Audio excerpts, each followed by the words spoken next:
तब इतना लेट जरूरत है।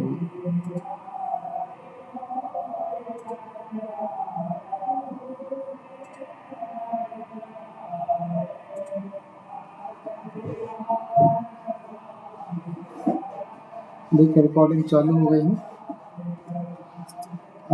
लास्ट टाइम हम पंप तक आ गए थे ना, पी टाइप के पंप पढ़ रहे थे, और जिसमें पहला टाइप था हमारा पंप का, वो था सोडियम पोटेशियम का। ठीक है, सोडियम पोटेशियम पंप था, इतना हमने पढ़ लिए थे। इसको डिस्कवर किया था जीनस सोकोव करके कोई नाम है, जीनस क्रिश्चियन सोकोव। और जो क्रैब होता है, केकड़ा, उसकी नर्व सेल्स में ये देखा गया था, डिस्कवर किया गया था। और इसके लिए सोकोव जीनस को क्या हुआ था, नोबेल प्राइज भी मिला था लगभग 1972 पे। ठीक है,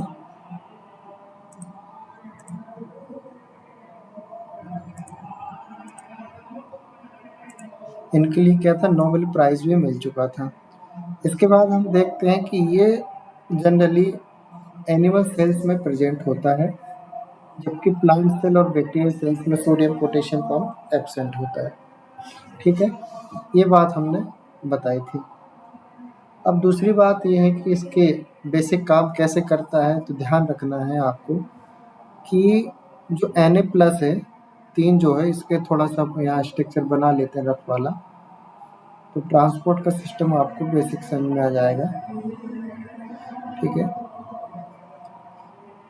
ये जो पंप होता है,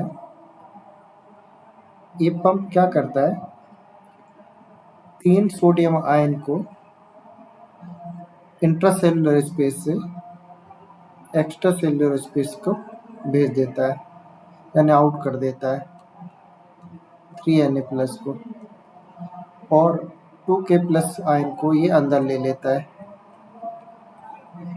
ठीक है, तो ये पंप इस तरीके से काम करता है। तो पहली बात तो एग्जाम के पॉइंट ऑफ व्यू से आपको ये ध्यान रखना है कितने Na+ बाहर जाते हैं और कितने 2K+ अंदर आते हैं। तो ध्यान रखना 3Na+ जो होते हैं इंट्रासेलुलर से एक्स्ट्रा सेलुलर की तरफ बाहर जाते हैं, सेल के बाहर चले जाते हैं। 2K+ उस दौरान अंदर ले लिए जाते हैं। ठीक है, इस प्रक्रिया में एक ATP का यूज़ होता है। एक साइकिल मतलब 3 Na+ बाहर, 2K+ अंदर, एक ATP का मॉलिक्यूल यूज़ होता है इस पे, और ADP बनता है। ठीक है, ये सामान्यतः इसका जनरल वर्क है।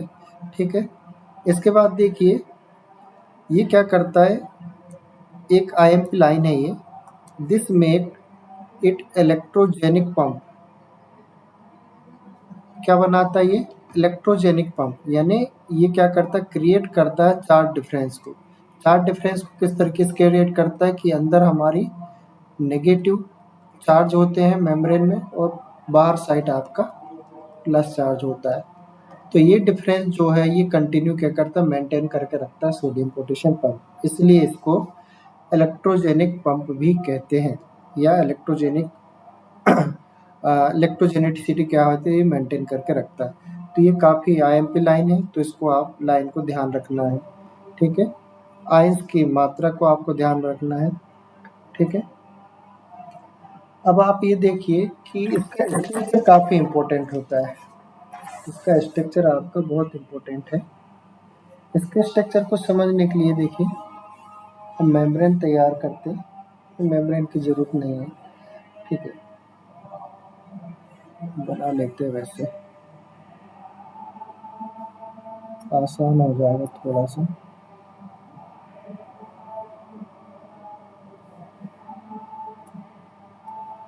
ये पंप सारे पंपों में सबसे मेन पंप है, ध्यान रखना ना, सबसे आपका मेन पंप है ये वाला।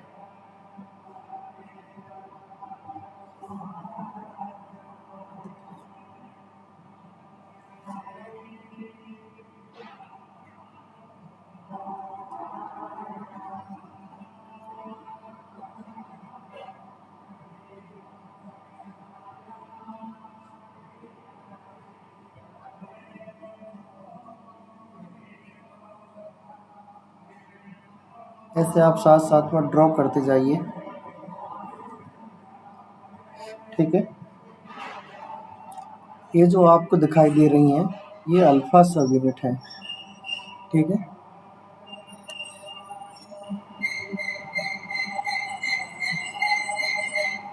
इसके साइड में कुछ सब यूनिट और लगी रहती हैं। ये है आपकी बीटा सब यूनिट। ठीक है,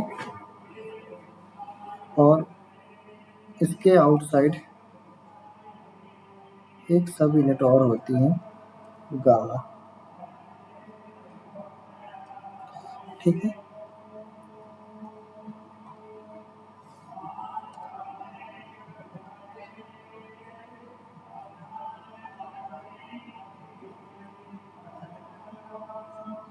ये मेन सब यूनिट होती हैं, ये अल्फा होती हैं।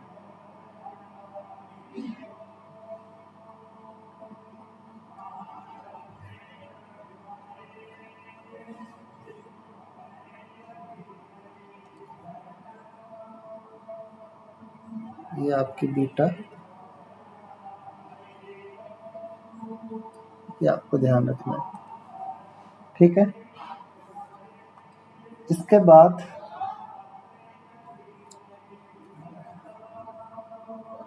अल्फा अल्फा अल्फा के पास होती है एटीपीएज एक्टिविटी।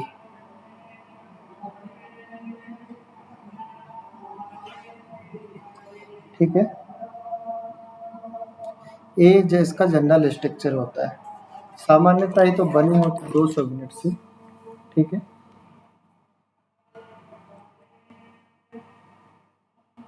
तो ये ट्रांस मेम्ब्रेन है Na के प्लस पंप जो है ट्रांस मेम्ब्रेन प्रोटीन है।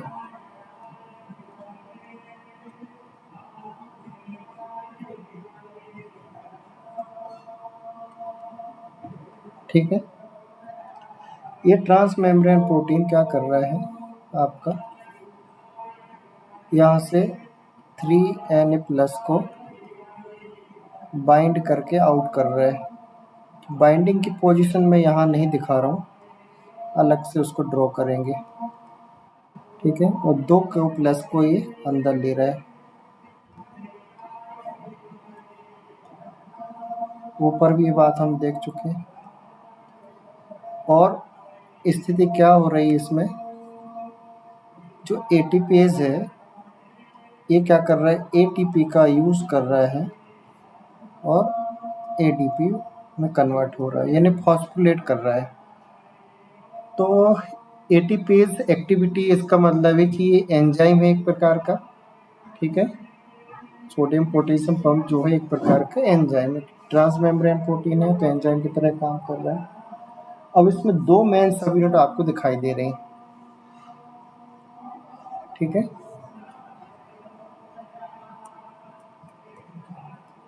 इट मीन ऑफ 2 मेन सब यूनिट, 2 मेन सब यूनिट आपको दिखाई दे रही होंगी।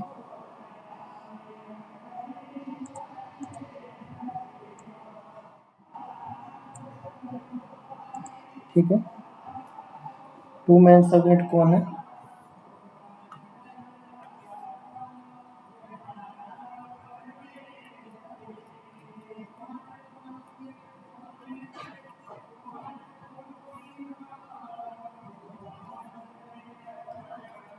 देखिए पहली सब यूनिट आप देख रही हैं, तो पहली सब यूनिट है अल्फा सब यूनिट। अल्फा सब यूनिट की जो है आपकी, इसमें 2 अल्फा और 2 बीटा हैं, ध्यान रखना। ठीक है, तो अल्फा सब यूनिट है एक तरफ और एक तरफ है आपकी बीटा सब यूनिट। डायग्राम में ऊपर आप देख सकते हैं, ये अल्फा सब यूनिट है।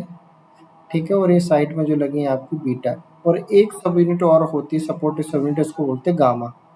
ठीक है, तो चाहो तो गामा एसओ सब यूनिट करके आप लिख लीजिए यहाँ पे, ठीक है।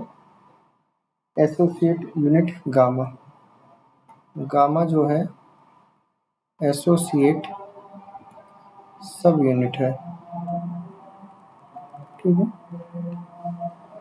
अब अल्फा की भी हम बात करें तो अल्फा के पास ही क्या रहती है, एटीपेज एक्टिविटी होती है। इसी के पास क्या है, एटीपेज एक्टिविटी है ना।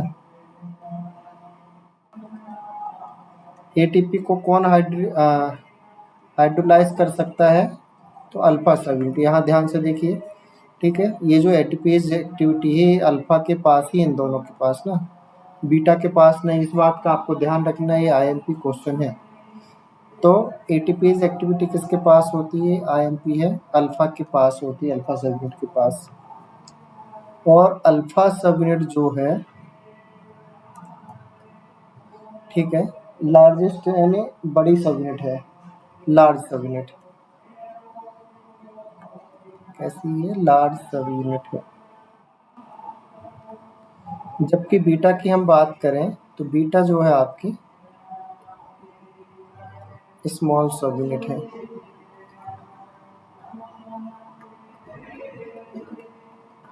ठीक है।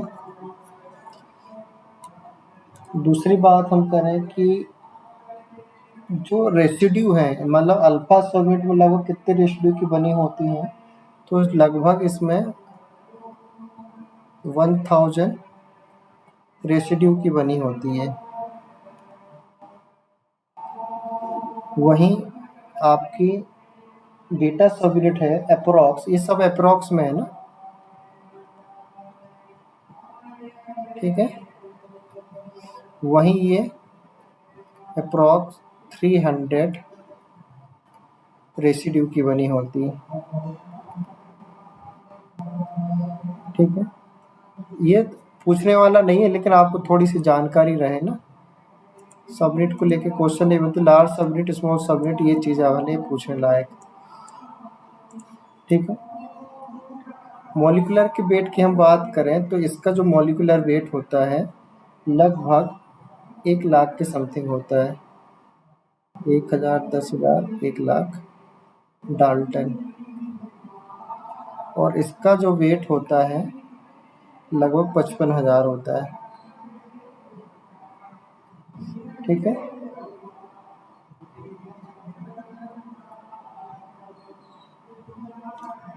हाँ, अब इसके बाद देखिए, जो अल्फा सब यूनिट होता है इसके पास ही सोडियम और पोटेशियम की बाइंडिंग साइट्स होती हैं, ये इम्पोर्टेंट है। It has 3Na+ and 2K+ binding site. Alpha के पास ही होती हैं, बीटा की तरफ भूल के नहीं जाना है, पहली बात। दूसरी बात, ठीक है, इन साइटोसोलिक साइड, इन साइटोसोलिक साइड यानी इंट्रासेलुलर साइड, कुछ भी आप कह लीजिए, near Na+ binding site, Na+ binding site, it has, ऊपर भी लिख चुके हैं हम हालांकि, it has ATPase activity. ATPase जुड़ जाने के कारण आप ये समझ जाइए कि ये एंजाइम है ना। एटीपेज एक्टिविटी जिनके पास होती है वो एंजाइम होते हैं, ठीक है। तो ये प्रोटीन जो पंप की तरह काम कर रहे हैं, एक प्रकार का एंजाइम है, ठीक है। ये सब अल्फा सबनेट की बात कर रहे हैं हम ना, ये सारी बातें आपके अल्फा सबनेट से जुड़ी हुई, और जानकारी बहुत मुश्किल से मिली है, ठीक है। एटीपी के साइड यानी अल्फा यूनिट में ही सारी चीज़ें हो रही हैं, यहीं से Na+ की बाइंडिंग होती है और इन्हीं पे 2K+ की भी बाइंडिंग होती है, और इसी में एटीपी का हाइड्रोलिसिस होता है, ठीक है। उसके बाद ये जो आपके पास अल्फा सबयूनिट दिखाई दे रही जहाँ पे एटीपी बाइंड होगा, यानी एटीपी जो फॉस्फोरस को जो डोनेट करेगा, वो डोनेट करेगा आपका, देखिए ये अल्फा सब यूनिट का यहाँ पे एस्पार्टेट अमीनो एसिड, इसमें एडीपी रहा और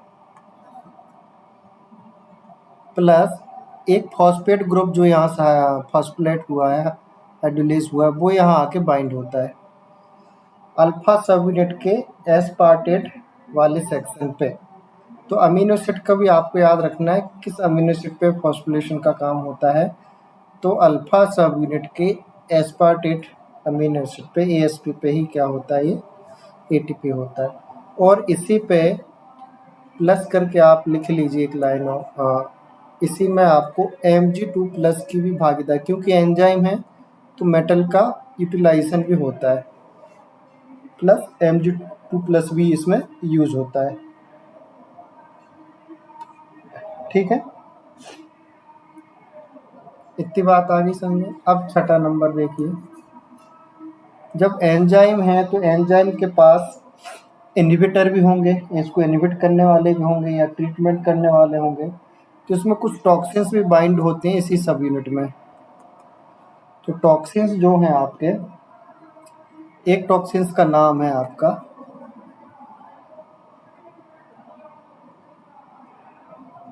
OUABN, सुनना रखा होगा कहीं, OABN है। उसके बाद डिजिटैलिस भी है, ठीक है, इसको डिजिटॉक्सिन्स भी कहते हैं।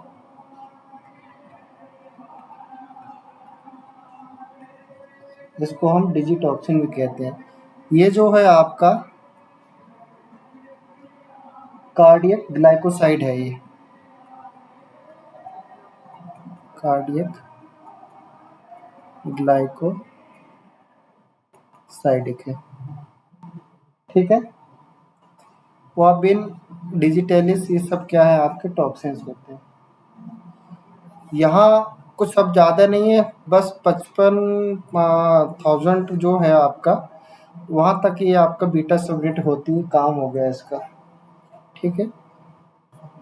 गामा सबयूनिट के बाद में कहीं कहीं कुछ बातें लिखी हैं, तो इसमें कहा गया है स्मॉल रेगुलेटरी सबयूनिट होती है, स्मॉल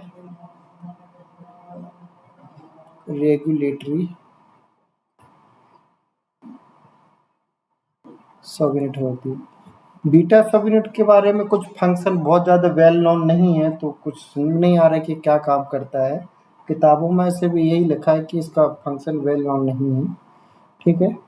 कहीं कहीं रेगुलेटरी का काम भी दिखा देता है, तो ध्यान रखना अल्फा बीटा कुछ आ जाए तो बीटा को भी आप रेगुलेटरी मान सकते हैं। यदि गामा का है तो गामा का ये नॉन लिखा हुआ है, स्मॉल रेगुलेटरी सबयूनिट की तरह गामा काम करती है, लेकिन इसमें कुछ स्पष्ट नहीं लिखा हुआ है कहीं पे, ठीक है। ये बात आपको ध्यान रखना। अब कुछ टॉक्सिन्स की जब हमने बात करी है, तो वो थोड़ा सा हम देख लेते हैं। टॉक्सिन्स की बात करें तो थोड़े से टॉक्सिन्स के बारे में चर्चा कर लेते हैं।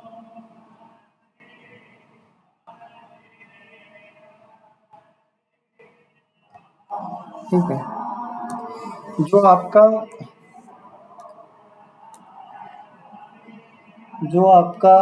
वाबिन है,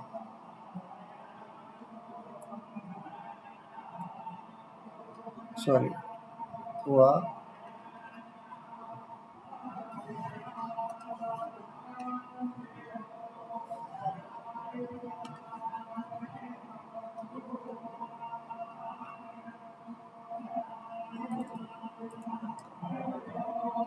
वाबिन की यदि हम बात करें,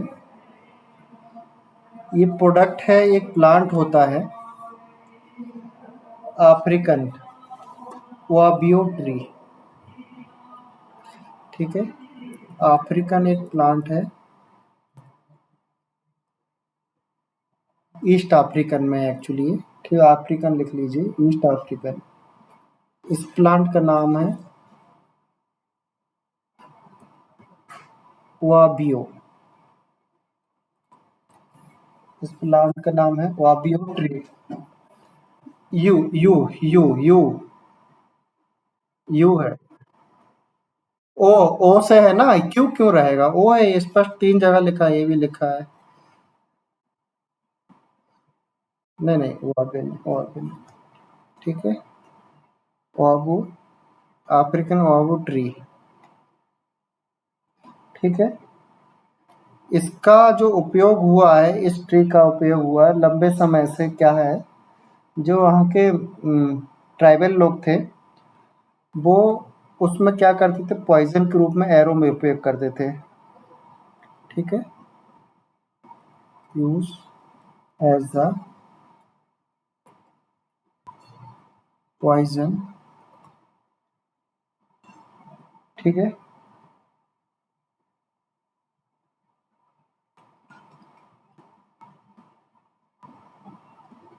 एरो में यूज़ होता था ये, यानी जो तीर बाण कमान चलाते थे, उस पे इसको लगा के मारा जाता था। इसके बाद जो दूसरा है आपका डिजिटेलिस,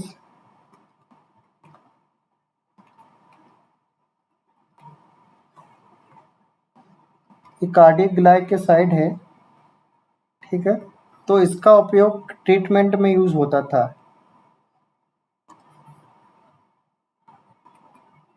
टू ट्रीट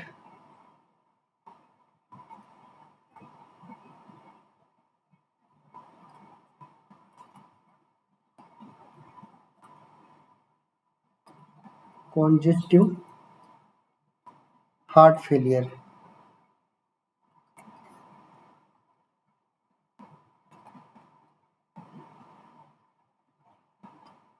ठीक है, फॉर सेंचुरी, लंबे समय से ये, सेंचुरी से ये क्या हो रहा है, लंबे सेंचुरी से क्या इसका उपयोग हो रहा है ट्रीटमेंट में। ठीक है,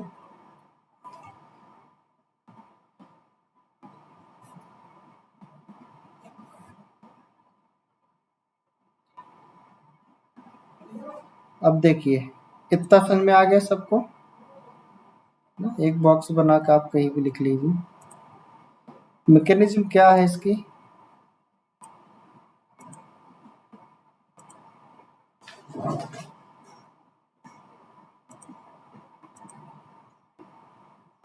ठीक है, मैकेनिज्म बहुत सरल है, थोड़ी सी यहीं हम ड्रॉ कर लेते हैं मैकेनिज्म को।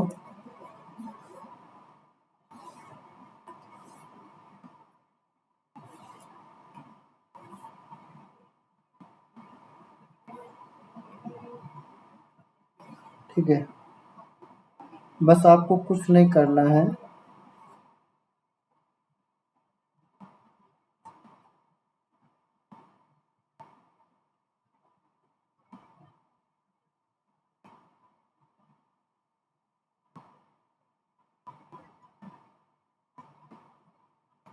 ठीक है, यहाँ पे आपके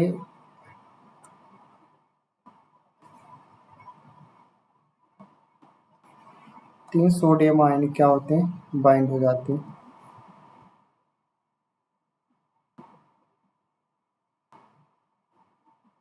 इनसाइड से, पहले उस पे।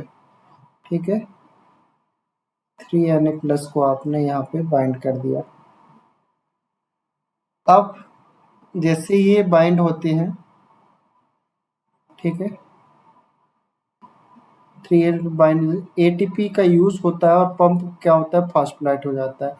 यानी एटीपी का उपयोग हुआ और पंप फास्फोराइलेट हुआ, एटीपी कहाँ डोनेट हुआ, अल्फा सबयूनिट का, यहाँ पे आपके एस्पार्टेट हैं। ठीक है, इस एस्पार्टेट में एटीपी क्या हुई, लग गई आपकी।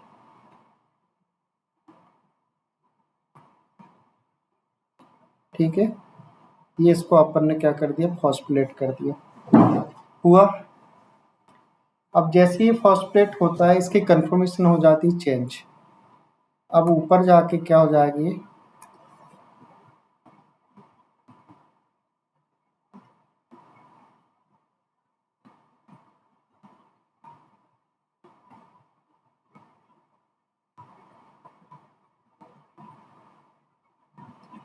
दो बाइंडिंग साइट अलग होती हैं इसकी।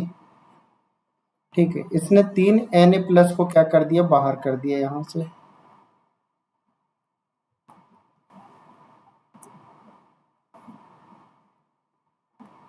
ठीक है, ये 3 Na+ को क्या कर दिया, बाहर कर दिया, आउट। अब यहाँ पे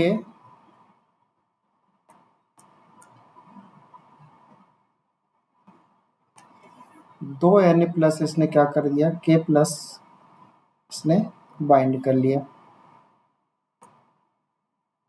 जैसे इसको आउट किया और 2K+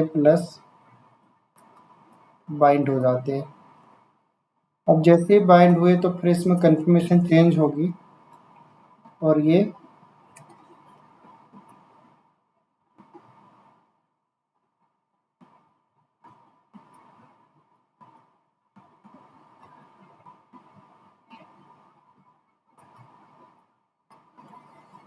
ऐसी स्थिति में आ जाएगा।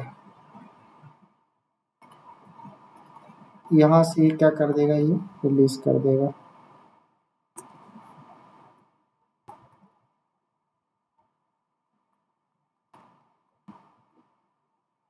ये प्रक्रिया चलती रहती है इसमें, और एक एटीपी का यूज होता है। बस 3K+ को आपको बाहर करना है, 2K+ को आपको अंदर करना है। और जो ओआबिन है बाइंड होता है वो भी आपका एक्स्ट्रा सेलुलर साइट ऊपर साइड बाइंड होते हैं ये। ठीक है, इस साइट ही बाइंड होंगे। कॉम्पिटिटर रहेगा इसका। ठीक है, OU ओआबिन किस साइट, एक्स्ट्रा सेलुलर है, ध्यान रखना। इंट्रा सेलुलर साइट बाइंड होता है, किस साइट होता है, तो एक्स्ट्रा सेलुलर साइट ये क्या होता है, बाइंड होता है, ओआबिन। ठीक है, जब ये बाइंड हो जाएगा तो जाहिर सी बात है कि एक्स्ट्रा सेलुलर से आपके जो अब आयंस आ रहे हैं, पोटेशियम आयन आ रहे हैं, वो क्या होगी, एंट्री इनकी बंद हो जाएगी। ठीक है, तो इतनी बात होती, इसी को हमने इस भाषा में लिखे हैं। 3K+ bind to inside the cell. ATP का यूज हो तो पंप गेट फॉस्फोराइलेट हो जाता है। शेप चेंज होता है, Na रिलीज हो जाते हैं आउटसाइड। 2K+ बाइंड होते हैं आउटसाइड से, डिफॉस्फोरिलेशन हो जाता है। Pump return to the original state, K+ release हो जाते हैं इनसाइड। ये चाहे लिखना चाहो तो लिखो, अदरवाइज डायग्राम से चीज़ें समझ जाओ तो डायग्राम ही बना लेना, इनकी ज़रूरत नहीं पड़ेगी लिखने की। अननेसेसरी चीज़ें मत लिखना कॉपियों में ज़्यादा। ठीक है, इसके बाद इसका इम्पोर्टेंस क्या है, बहुत बड़ा इम्पोर्टेंस है इसका। पहले तो ये रेस्टिंग मेम्ब्रेन पोटेंशियल को क्या करता है, मेंटेन करता है।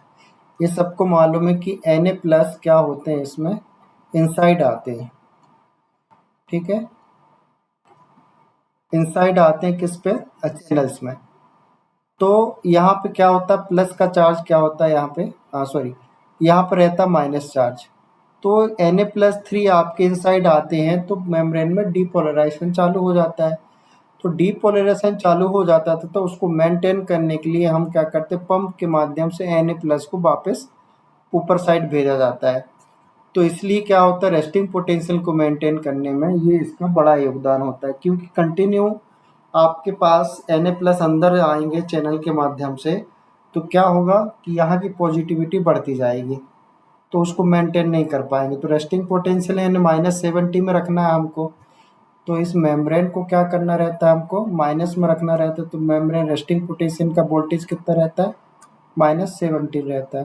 तो जब Na+ चैनल के माध्यम से कंटिन्यू यहाँ आते रहेंगे तो यहाँ प्लस चार्ज बढ़ता रहेगा। तो इसको मेंटेन करने की Na+ को बाहर भेजा जाता है, ताकि रेस्टिंग पोटेंशियल -70 वो कह रहा है मेंटेन रहे, वही बात ही कह रहा है।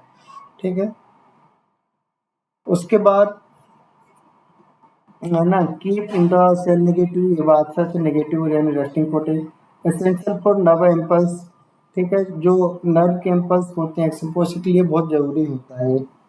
उसके बाद ध्यान रखना, ये कंट्रोल करता है सेल वॉल्यूम को, बहुत इंपॉर्टेंट लाइन है ये। दोनों लाइन आपकी इंपॉर्टेंट है, एक ये भी है और ये भी। ठीक है, इस बात को आपको ध्यान रखना है। वो सेल वॉल्यूम को कैसे कंट्रोल करता है कि प्रिवेंट करता है एक्सेसिव वाटर की एंट्री ना हो जाए सेल्स के अंदर। अदरवाइज क्या होगी, सेल क्या हो जाएगी, स्वेलिंग हो जाएगी और ब्रस्ट होने का खतरा हो जाएगा, क्योंकि एनिमल सेल्स में ज़्यादा वाटर एक्सेस होने के कारण इस पास सेल वॉल तो होती नहीं है, तो टर्गर प्रेशर जो होता है वो बढ़ जाएगा मेम्ब्रेन में, जिसके कारण सेल ब्रस्ट होने की संभावना रहती है। तो क्या करता है, जो सोडियम पोटेशियम पंप होता है वो एक्सेसिव वाटर को क्या करता है, प्रिवेंट करता है, रोकता है। इसलिए सेल जो है स्वेलिंग और ब्रस्टिंग होने से क्या हो जाती है, बच जाती है। तो इम्पोर्टेंट है ये भी। ठीक है, उसके बाद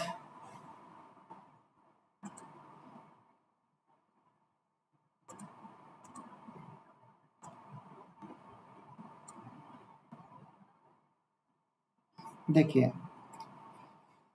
इसके बाद एक इम्पोर्टेंट पॉइंट और क्या है, सेकेंडरी एक्टिव ट्रांसपोर्ट में भी इम्पोर्टेंट रोल प्ले कर, सेकेंडरी एक्टिव ट्रांसपोर्ट जिसमें कंसंट्रेशन ग्रेडियंट का हम क्या करते थे, उपयोग करते थे। ठीक है, कंसंट्रेशन ग्रेडियंट में क्या करते थे, उपयोग करते थे। तो Na प्लस का ग्रेडियंट जो होता है वो ग्लूट ट्रांसपोर्ट में या एचजीएलटी वगैरह में क्या होता है, उपयोग होता है।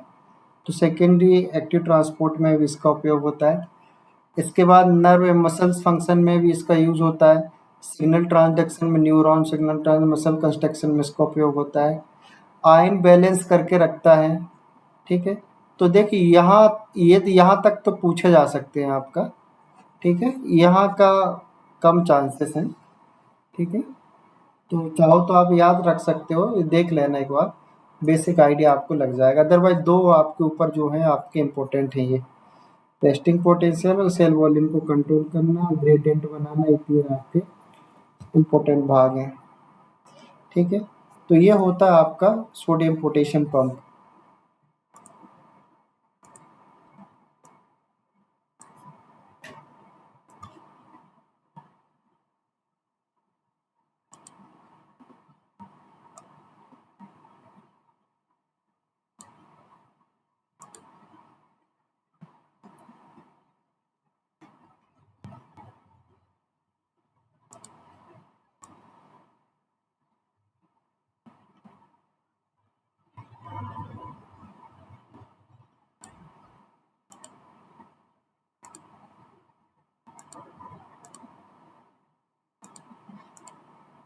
कहाँ से पढ़ के आई?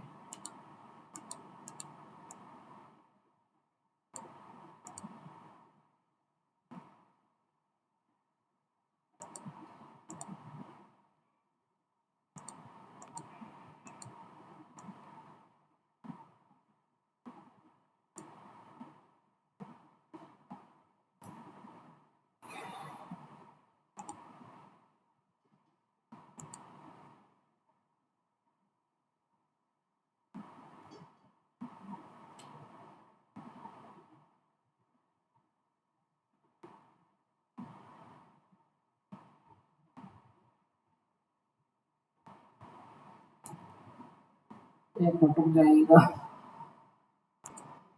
ठीक है, हम कैल्शियम पंप पढ़ने वाले हैं अभी इस वाले में। तो इस पे हम देखते हैं कि एक एक पूरा एक सेल है। ठीक है, जिसमें बीच में न्यूक्लियस है, और न्यूक्लियस से अटैच आपका एंडोप्लाज्मिक रेटिकुलम होता है।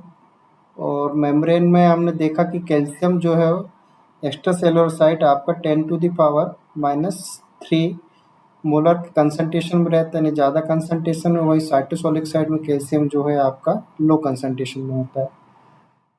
तो पंप क्या करता है आपका, पहले तो जो कैल्शियम प्रेजेंट है इसके दो मॉलिक्यूल को पंप करता है। इसके दो मॉलिक्यूल्स को क्या करता है, पंप करता है। टू कैल्शियम मॉलिक्यूल्स को क्या करता है, ये आउटसाइड क्या करता है, पंप कर देता है। To calcium ion. ठीक है, इसके बाद कैल्शियम यहाँ आपका प्रेजेंट रहता है। ठीक है, और ये जो कैल्शियम है आपका ईआर के ल्यूमन के अंदर साइड भी इसको पंप करा जाता है। यानी इसको यहाँ एक ट्रांसपोर्टर और प्रेजेंट होता है, एक ट्रांसपोर्टर यहाँ और प्रेजेंट है ईआर की मेम्ब्रेन में। तो ये भी क्या करता है, ये जो कैल्शियम है ये भी यहाँ भी पंप करा जाता है इसको, यानी यहाँ पे कैल्शियम आयन को स्टोर करा जाता है ल्यूमन में। ये ल्यूमन वाला भाग है, यहाँ पे कैल्शियम आयन को स्टोर भी करा जाता है, ठीक है, हाई कंसंट्रेशन में। एक बात ध्यान रखना, ईआर की जो ल्यूमन होती है, एंडोप्लाज्मिक रेटिकुलम की ल्यूमन, ये अंदर साइड क्या होती है, इसमें पॉजिटिव होता है, इसमें अंदर साइड पॉजिटिव होती है और बाहर साइड नेगेटिव होती है, ठीक है, ये नेचर रहता है इसका। लेकिन इसमें एक चीज़ और देखने की, ईआर के ल्यूमन में कैल्शियम तो अंदर लेता है, इसके साथ साथ लेकिन प्रोटॉन को भी ये 2H+ को बाहर भी करता है, यानी 2H+ को ये साथ में बाहर भी भेज देता है, यानी साइटोसोल में, ठीक है। तो ये काम यहाँ पे चलता रहता है। अब ये जो कैल्शियम है, ये जो कैल्शियम आयन दिख रहा है, ये इतना इम्पोर्टेंट रोल प्ले करता है कि ये आगे चल के सेकेंडरी मैसेंजर की तरह भी काम करता है।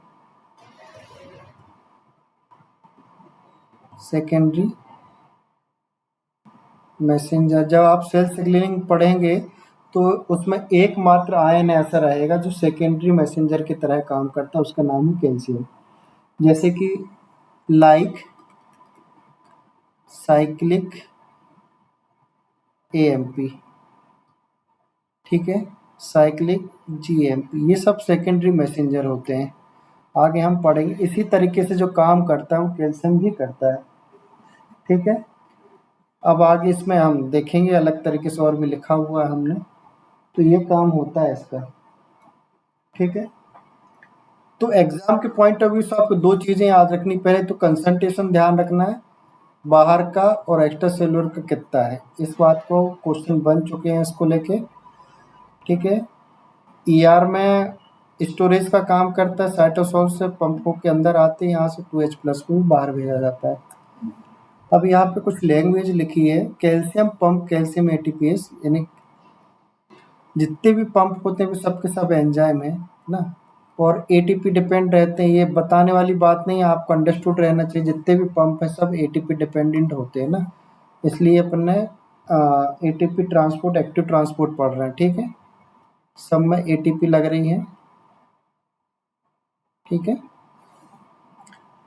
अगेन द कंसंट्रेशन ग्रेडियंट का काम तरह है, तो जितने भी पंप होते हैं वो अगेंस्ट ही काम करते हैं, भी अंडरस्टूड लाइन है, आपको दिमाग में बार बार ये रखने की ज़रूरत नहीं है कि पंप जो होते हैं कम कंसंट्रेशन से अधिक कंसंट्रेशन की ओर ही पंप करते हैं।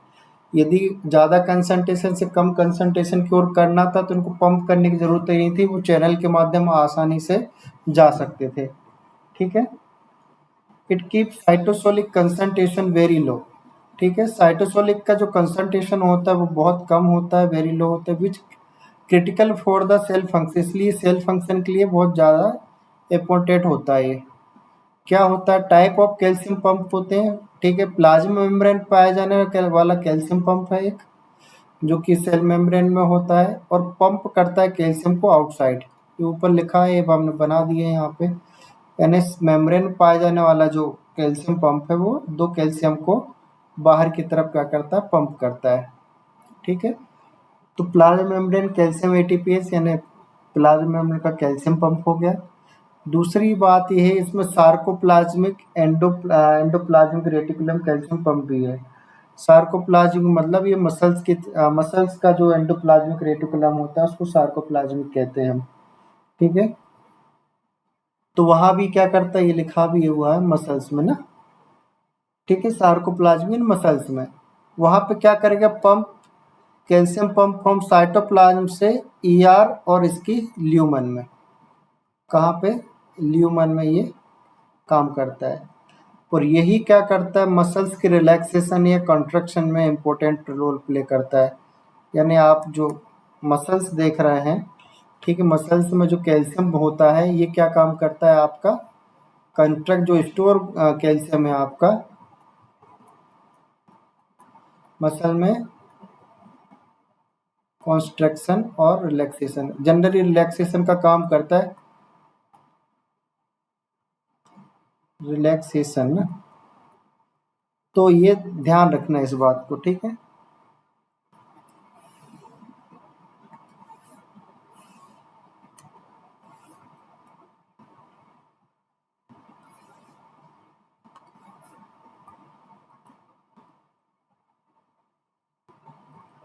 रिलैक्सेशन, ठीक है।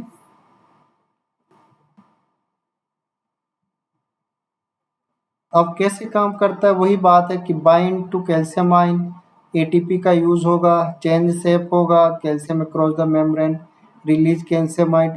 इसको लिखने की जरूरत पड़े तो लिखना, अदरवाइज ये चीज छोड़ सकते हो, क्योंकि जो डायग्राम लिखा है उसमें आपको अंडरस्टूड होना चाहिए कि क्या प्रक्रिया हो रही। कॉपी में जितना कम लिखोगे उतना फायदा रहेगा, ठीक है। क्या काम है, इंपॉर्टेंस क्या है, मसल का relaxation. After construction calcium is pump back in SAR.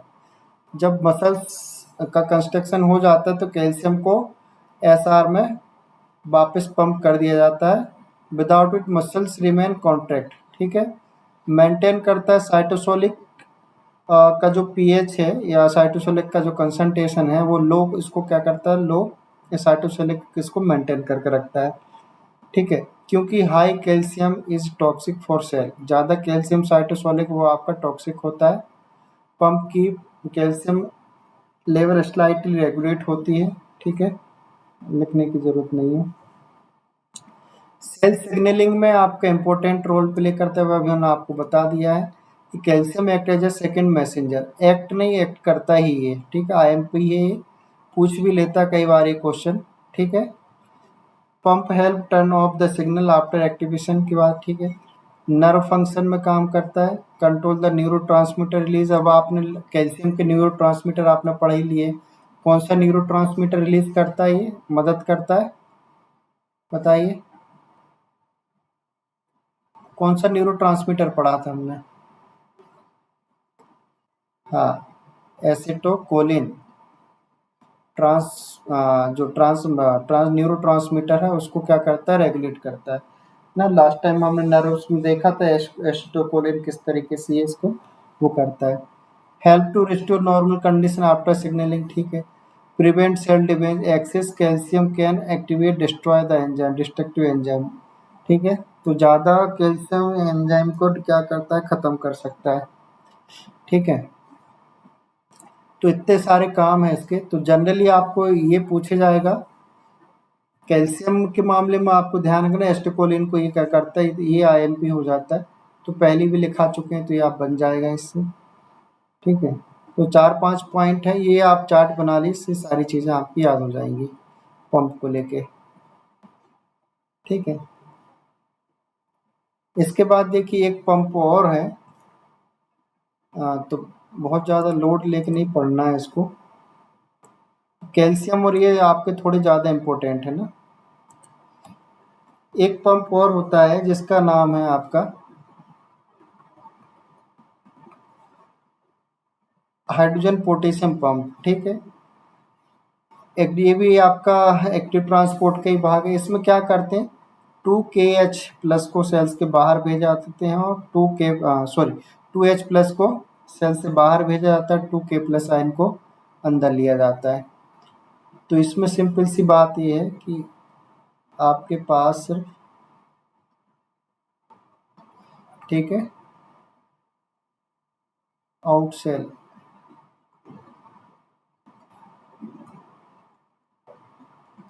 2H+ out हो रहे हैं और 2K+ आपके सेल के अंदर आ रहे हैं। एंटीपोटर हो गया,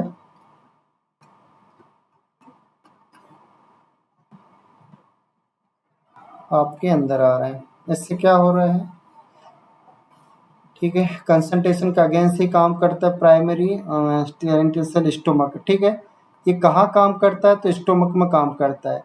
स्टोमक में करता है मतलब तो जाहिर सी बात है कि एसिडिफिकेशन का काम करेगा, ठीक है। एसिडिफिकेशन का क्या करेगा, responsible for the secretion of gastric acid, यानी HCl के लिए सीक्रेशन के लिए इम्पोर्टेंट होता है ये, ठीक है।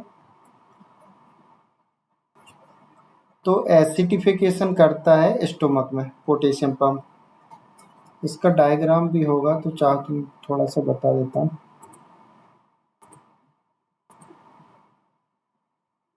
बस डायरेक्शन आपको याद रखना है, डायरेक्शन को लेके क्वेश्चन पूछ लेते हैं।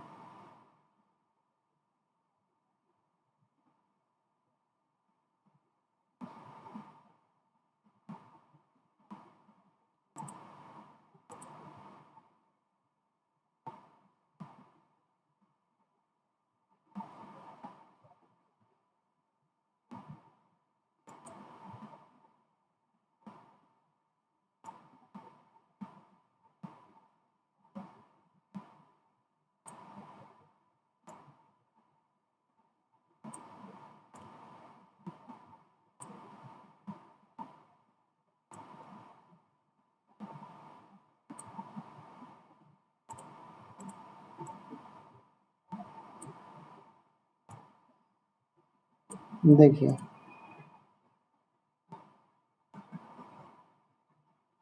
यहाँ पे एक डायग्राम दिख रहा है। इस डायग्राम में ये आपको जो दिखाई दे रहा है, ये आपका पंप है H+K+ ATPase। ये आपका स्टोमक का ल्यूमन साइट होता है, ठीक है। यहाँ से क्योंकि H+ को क्या करा जा रहा है, पंप करा जा रहा है। AH+ आपको कहाँ से मिल रहा है, CO2 एंटर करती है OH के साथ, ये रिएक्ट करके और H2O, हाँ H2O जो टूटता है, इससे OH ये टूट जाता है और H+ ये टूट जाता है, ठीक है। OH तो CO2 करके बाइकार्बोनेट बना लेती है। ये बाइकार्बोनेट जो होता है, आपने कैल्शियम और बाइकार्बोनेट का ट्रांसपोर्टर सिस्टम आपने देखा, ये ब्लड में चलता है, ये आपको पता है, ये बात हमने पहले भी बता चुके हैं आपको। सोडियम क्लोरीन बाइकार्बोनेट का जो एंटीपोटर चलता है वो आपका ब्लड में चलता है। इसके साथ साथ ही जो H2O यहाँ से टूटी, उसमें H+ जो रहे, यहाँ से H+ बाहर जाते हैं आपके स्टोमक में। तो स्टोमक में का जो pH होता है, इसको आप क्या करते हैं, मेंटेन करते हैं, लो करके रखते हैं, ताकि गैस्ट्रिक का सीक्रेशन क्या हो, आसानी से हो जाए। इसके साथ साथ इसको हमने तो बाहर रखा, मतलब स्टोमक के ल्यूमन में भेजा। इसके साथ साथ जो K+ था आपका, उसको हमने क्या करा, अंदर लाया। इस K+ को हमने देखिए अंदर लाया। इसके साथ साथ चैनल के माध्यम से भी क्या होता है, K+ अंदर का बाहर जाते रहता है, तो ये K+ चैनल भी मौजूद होता है। और इसके बाद जो क्लोरीन है आपका, तो क्लोरीन जो बाइकार्बोनेट के माध्यम से अंदर आता है, जिसमें कि बाइकार्बोनेट बाहर निकलता है, क्लोरीन अंदर आता है, तो क्लोरीन का एक चैनल प्रेजेंट होता है। ये क्लोरीन का चैनल वापस से स्टोमक को ल्यूमन में भेजने में भी क्लोरीन को मदद करता है। तो इस तरीके से पूरी फिजियोलॉजी चलती रहती है। साइटोसोलिक एरिया है इसका, ये ब्लड वाला भाग है, ये ब्लड वेसल्स का है, कैपिलरीज है ये, ठीक है। और ये वाला आपका ल्यूमन स्टोमक का, ठीक है। तो यहाँ ये प्रक्रिया चलती रहती है। तो प्रोड्यूस करता इम्पोर्टेंस क्या है, ये प्रोड्यूस करता है HCl इन स्टोमक। हमने आपको ये बता दिया कि स्टोमक में H+ क्या हो रहा है, ये कंटिन्यू यहाँ पे ये टूट के आ रहा है, ठीक है। इसलिए क्या कर रहा है, स्टोमक में HCl को बढ़ा रहा है, ठीक है। H यहाँ से मिल जाता है, Cl यहाँ से मिल जाता है, आराम से वो बना सकता है ये, ठीक है। मेंटेन वेरी लो pH, लगभग 1 से 2 आपका pH जो लेवल होता है, pH लेवल आपका 1 से 2 होता है। आपको पता है गैस्ट्रिक जूस जो होता है वो आपका एंजाइम्स वगैरह 1 से 2 pH में ही काम करते हैं। तो पेप्सिन एंजाइम वगैरह जो होते हैं इसी pH में क्या होते हैं, एक्टिवेट होते हैं, ठीक है। और बहुत सारे प्रोटीन्स को क्या होता है, ब्रेक डाउन होते हैं। Acid kill bacteria and pathogen, मतलब कि इस जगह पे जो बैक्टीरिया और पैथोजेंस को क्या होता है, इस पीएच में ख़त्म कर दिया जाता है। तो स्टोमक के रिगार्डिंग में H+K+ का आपको थोड़ा सा देखना पड़ेगा, ठीक है। इसके बाद हमने एक तरीके के पंप और पढ़ा था, इसका नाम है FATPase, ठीक है। FATPase हम थोड़ा सा ऊपर चलते हैं तो आप देखिए, यहाँ पे हमने आपको बताया था पंप के टाइप, ठीक है। एक तो ये ATPase है जो कि आपको क्लोरोप्लास्ट और माइटोकॉन्ड्रिया में आपको मिल जाते हैं, ठीक है। और यहाँ देखिए एक वी टाइप का भी पंप होता है जो आपको ऑर्गेनल्स वगैरह लाइसोसोम वगैरह में लाइसोसोम वगैरह हो गया, वैक्यूल्स वगैरह हो गए, इनमें ये आपको मिलेंगे। तो हम पढ़ने वाले हैं एफ टाइप का। एफ टाइप का आपने सेल बायोलॉजी में आपने वो पढ़ा है, क्या नाम उसका, क्लोरोप्लास्ट और माइटोकॉन्ड्रिया आपने पढ़ ही रखा है, तो उसको इतनी बताने की ज़रूरत नहीं कि किस तरीके से एटीपी सिंथेसिस होता था। ठीक है, थोड़ा सा मैंने लिख दिया है बस ताकि आपको थोड़ा सा रिकॉल हो जाए। एफ एटीपी एटीपी सिंथेसिस ही होता है, membrane protein complex produce the ATP. एकमात्र पंप है एटीपी का एफ एटीपी जो प्रोड्यूस करता है एटीपी। अदरवाइज सारे के सारे पंप जो है एटीपी का यूटिलाइज करते हैं, ये बात को आपको ध्यान रखना है। एफ एटीपी क्या करता है, एफ एटीपी क्या करता है, खाली प्रोड्यूस करता है एटीपी, एटीपी को प्रोड्यूस करेगा। और एकमात्र पंप है ऐसा जो एटीपी क्या करता है, बनाता है ना, और इन्हीं एटीपी के जगह जगह उपयोग होता है।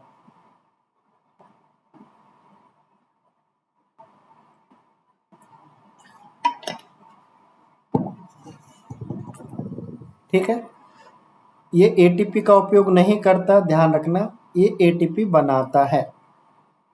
कहाँ कहाँ प्रेजेंट रहता है, तो माइटोकॉन्ड्रिया के इनर मेम्ब्रेन सेलुलर रेस्पिरेशन भाग लेता है, क्लोरोप्लास्ट का थाइलाकोइड मेम्ब्रेन फोटोसिंथेसिस में जो भाग लेता है।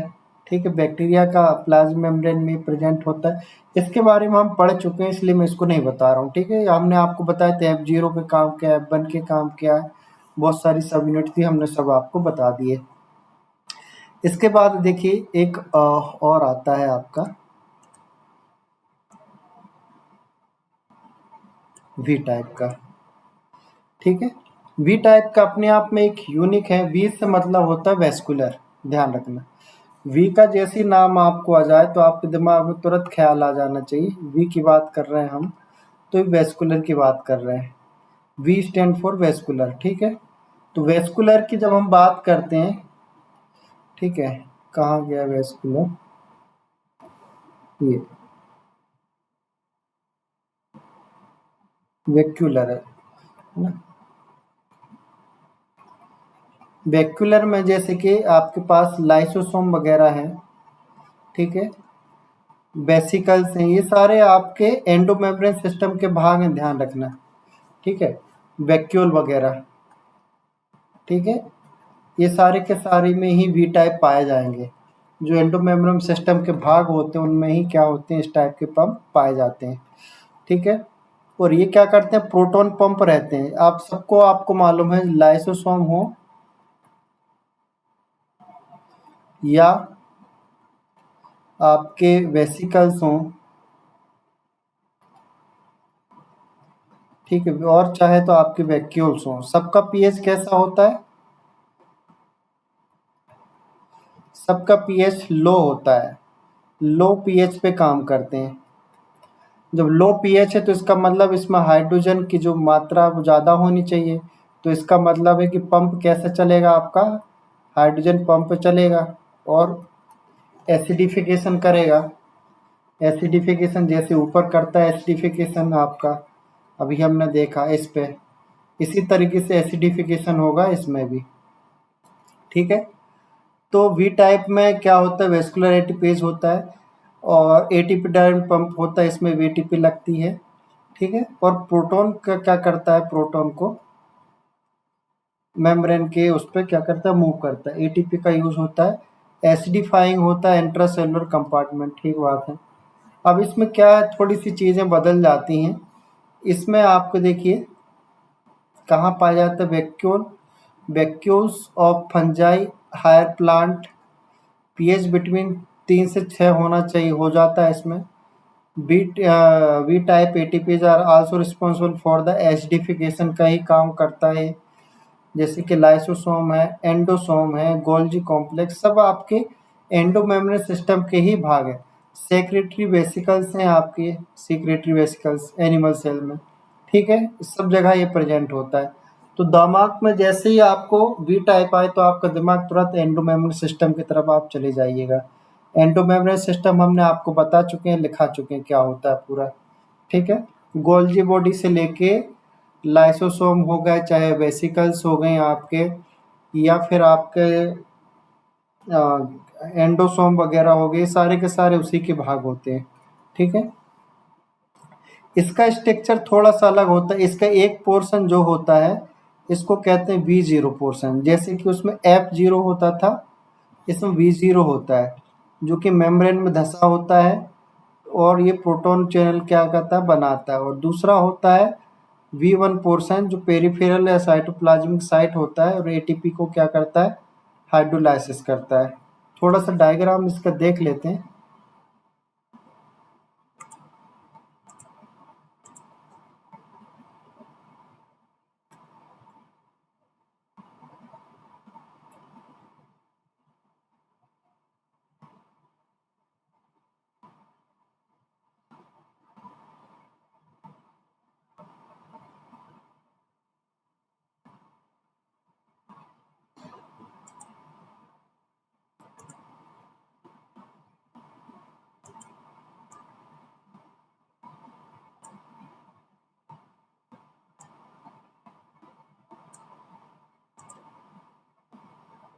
देखिए, इसको थोड़ा सा ऐसा बनाएगा, ये आपका लाइसोसोम है।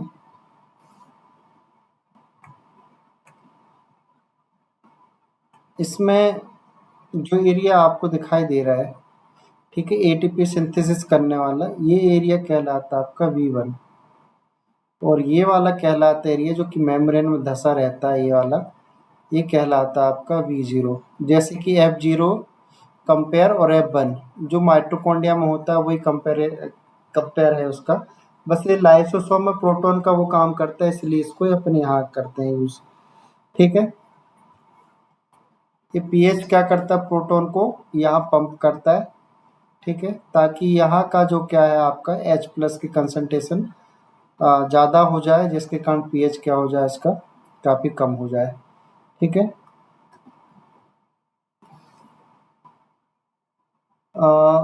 एटीपी हाइड्रोलाइज होता है, V1 में होता है, यहाँ पे एटीपी बनती है आपकी। ठीक है। Energy cause rotation conformation change होते हैं, H plus ion are pump across the membrane, compartment become the acidic. बड़ी सिंपल सी बात है, ज़्यादा लोड लेने वाली बात नहीं है इस पे। बस आपको ध्यान रखना कि कहाँ कहाँ पाया जाता है, ये आपके इम्पोर्टेंट पॉइंट है। इसमें पूछ लेंगे कौन से ऑर्गेनल्स में होते हैं आपके वी टाइप, यही पूछेंगे। ठीक है। और ये जरूर पूछ सकता है वी जीरो और ये दोनों आपके बनते हैं, इनका कंपेयर आप एफ जीरो और एफ वन से आप कर सकते हैं। बाकी सारी प्रक्रिया सेम है, कुछ भी नहीं है। बस आपको कुछ नहीं करना है, यहाँ से H प्लस को ट्रांसपोर्ट कर दीजिए यहाँ पे ये। तो यहाँ पे H प्लस क्या सा हो गई, कंसंट्रेशन ज़्यादा हो गई। अब यहाँ पे चाहे लाइसोसोम हो जाए, चाहे एंडोसोम हो जाए, चाहे कोई वेसिकल्स हो जाए, सबका पीएच कम ही होता है। ठीक है। और पंप के कारण ही होता है।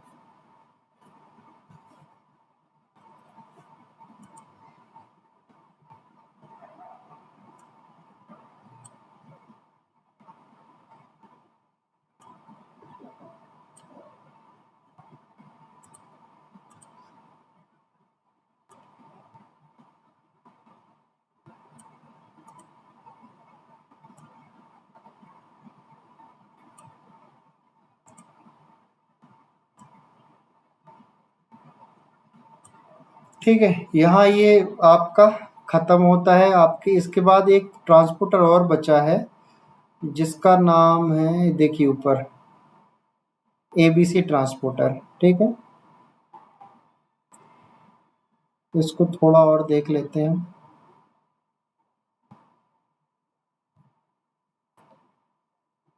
ठीक है। एबीसी ट्रांसपोर्ट एक क्वेश्चन आया था जो रानी मैडम ने पूछा था कि चारों आपके नाम दिए थे, पंप के नाम दिए थे, सभी के सभी यहाँ पे एटीपी डिपेंडेंट है। ठीक है। एबीसी ट्रांसपोर्टर भी क्या करता है, यूज करता है, use to drive the active transport का ही भाग है ये। Wide variety of substance use करता है। ATP transport constitute large family of ATP dependent transporter ही होते हैं। और ये क्या क्या ट्रांसपोर्ट करता है, इसलिए बहुत इम्पोर्टेंट हो जाता है ये। सोडियम पोटेशियम पंप और कैल्शियम पंप के बाद सबसे कोई इम्पोर्टेंट पंप है तो वो आपका एबीसी ट्रांसपोर्टर है, ध्यान रखना। इन दोनों के बाद सबसे ज़्यादा इम्पोर्टेंट एबीसी ट्रांसपोर्टर। तो सबसे पहले क्वेश्चन तो आपको ये बनेगा, ट्रांसपोर्ट करता क्या है, किसको पंप करता है, यही पूछेंगे। ध्यान रखना, अमीनो एसिड को करता है, पेप्टाइड्स को करता है, प्रोटीन करता है, मेटल साइंस करता है, बहुत सारे लिपिड्स करता है। लिपिड्स में कोलेस्ट्रॉल वगैरह भी आपके आ गए, कोलेस्ट्रॉल वगैरह भी आ गया। बाइल साल्ट का उपयोग करता है, ठीक है। एंड हाइड्रोफोबिक कंपाउंड है इंक्लूडिंग ड्रग्स, ये आपका इम्पोर्टेंट पॉइंट है। ड्रग का भी ये क्या करता है, पंप करता है ये, ठीक है, ड्रग को बाहर भेजता है। Out the cell again the concentration gradient का उपयोग करता है। एबीसी ट्रांसपोर्टर्स इन ह्यूमन में द मल्टी ड्रग ट्रांसपोर्टर, यानी जो ड्रग का ट्रांसपोर्ट हमने आपको बताया इसके नाम से, इसको MDR1 कहा गया है, ठीक है। मल्टी ड्रग ट्रांसपोर्टर होता है, is responsible for the sticking resistant of certain tumour to some generally effective anti cancer drug, ठीक है। ऐसे ड्रग जो कि आपके कैंसर के लिए जो होते हैं, एंटी ट्यूमर होते हैं, उसके लिए भी क्या हो जाता है, रजिस्टर कर जाता है। इसका मतलब कि जब आप कोई ऐसी एंटी कैंसर ड्रग डाल देते हैं तो ड्रग जो फॉरेन पार्टिकल की तरह काम करती है, तो ये आसानी से एब्जॉर्ब नहीं हो पाती हमारी बॉडी में।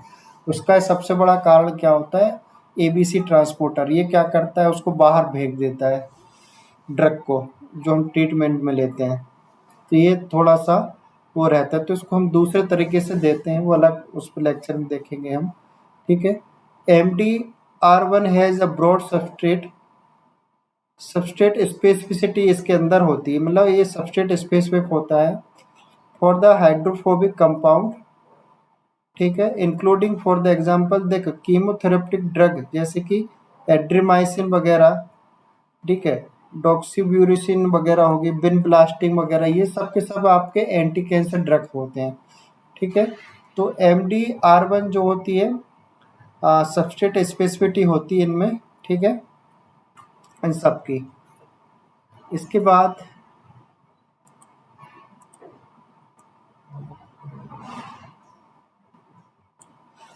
एबीसी ट्रांसपोर्टर कहाँ पाया जाता है, ठीक है, ये बात हुई। तो एबीसी ट्रांसपोर्टर की लोकेशन को लेके भी बहुत क्वेश्चन आते हैं। पहले तो ये वाइडली डिस्ट्रीब्यूट होता है, हर ऑर्गेनिज्म में लगभग आपको मिल जाएगा। जैसे बैक्टीरिया की बात करेंगे तो प्लाज्मा मेम्ब्रेन में आपको मिल जाएगा। मेनली इंपोर्ट करता है किसको, न्यूट्रिएंट को अपटेक करता है, लेता है। शुगर और अमीनो एसिड का उपयोग क्या करता है, इम्पोर्टेंट मतलब या अपटेक वगैरह कुछ भी आप लिख सकते हैं, अपटेक वगैरह भी इसमें करता है। प्लांट के और टॉक्सिन्स को क्या करता है, बाहर भेजता है, ध्यान रखना, एक्सपोर्ट द टॉक्सिन, टॉक्सिन्स को क्या करता है, बाहर भेज देता है पंप करके। इन प्लांट में सेल मेम्ब्रेन में प्रेजेंट रहेगा, वैक्यूलर मेम्ब्रेन या टोनोप्लास्ट जिसको हम बोलते हैं, उसमें प्रेजेंट होता है। फंक्शन क्या है, सेकेंडरी मेटाबोलाइट जो होते हैं उनको ट्रांसपोर्ट करता है, डिटॉक्सिफिकेशन का काम है, इम्पोर्टेंट है, डिटॉक्सिफिकेशन का काम भी करता है, मतलब हार्मफुल सब्सटेंस को ये पंप आउट करके सेल के बाहर भी भेजता है। बहुत सारी जगह ट्रांसपोर्ट करता है आपका प्लांट हार्मोन को भी, ठीक है। एनिमल सेल्स में इंक्लूडिंग द ह्यूमन में ये कहाँ प्रेजेंट रहता है, तो ये आपको दिखा जाता दिखा है लिवर में, किडनी में, इंटेस्टाइन में, ब्रेन में, ठीक है, इनकी प्लाज्मा मेम्ब्रेन में, ठीक है, सब इंट्रासेलुलर मेम्ब्रेन, ठीक है। फंक्शन इंपॉर्टेंट है इसके, ठीक है। ड्रग का ट्रांसपोर्ट करना होता है, कोलेस्ट्रॉल का ट्रांसपोर्ट है, आयन ट्रांसपोर्ट, ठीक है, जिसमें कि आपकी CFTR इन्वॉल्व है। CFTR आपका बहुत इंपॉर्टेंट है, आगे चल देखते इसको अलग से पढ़ते हैं अपन अभी, ठीक है। डिटॉक्सिफिकेशन रोल है इसका, they help the remove harmful substance from the cells, यानी हार्मफुल केमिकल को सेल के बाहर क्या कर देता है, भेज देता है। Important in the multi drug resistant, ठीक है। Example cancer cell pumping out anti cancer drug, यही कारण होता है कि जो एंटी कैंसर ड्रग देते हैं उसको भी क्या कर देता है, ये बाहर भेज देता है। ठीक है। रोल इंडिसेस, मेल फंक्शन यदि एबीसी का ट्रांसपोर्टर यदि खराब हो जाए या कुछ गड़बड़ हो जाए, म्यूटेशन हो जाए, तो क्या डिसीज होगी? तो ध्यान रखना, CFTR प्रोटीन जो कि एबीसी ट्रांसपोर्टर कई फैमिली का है, ये सिस्टिक फाइब्रोसिस कॉज कर जाती है। सिस्टिक फाइब्रोसिस क्या होती है, अभी हम इस पे देखते हैं। CFTR के बारे में थोड़ा सा पढ़ते हैं। CFTR के बारे में थोड़ा सा देखिए।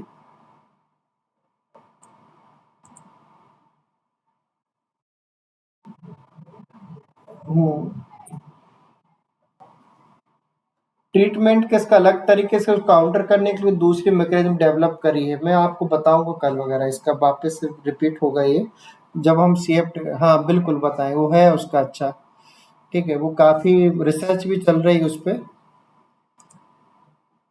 क्योंकि मैं यहाँ डिस्कस करने जाऊंगा तो टॉपिक छूट जाएंगे, इसलिए वो उसको रखा है मैंने डिस्कस करने के लिए ना। आगे टॉपिक आएगा ये वाला। देखिए, सिस्टिक फाइब्रोसिस आपने पढ़ रखी है। सिस्टिक फाइब्रोसिस क्या है? आपकी ऑटोसोमल रिसेसिव डिसीज है। जेनेटिक्स पढ़ेंगे तो और ये आसान हो जाएगा ये। ठीक है। CFTR क्या है आपका? Cystic fibrosis transmembrane conductance regulator. ठीक है।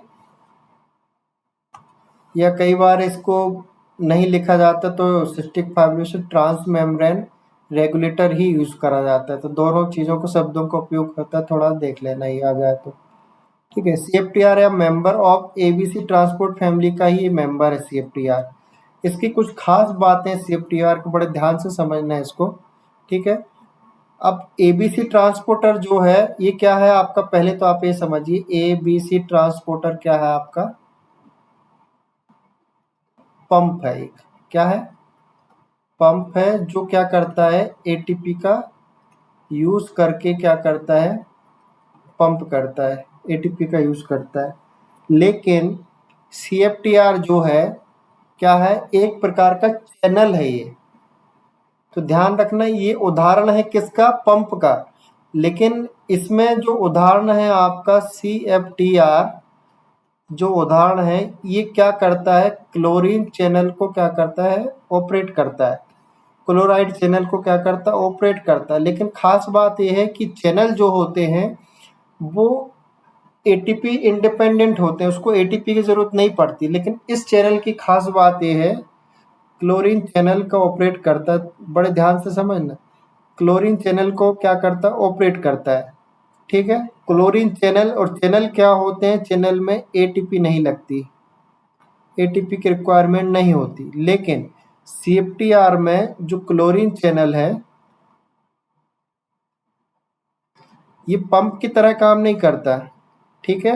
लेकिन एटीपी लगती है इसमें, क्या करती है, एटीपी की नीड पड़ती है।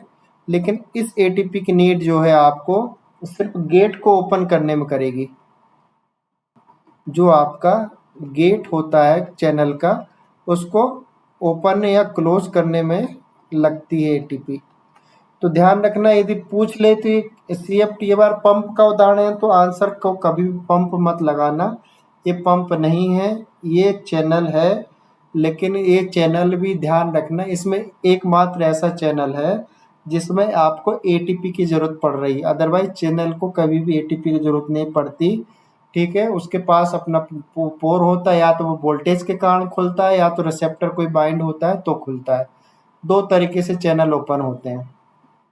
ठीक है। चैनल कैसे ओपन होते हैं?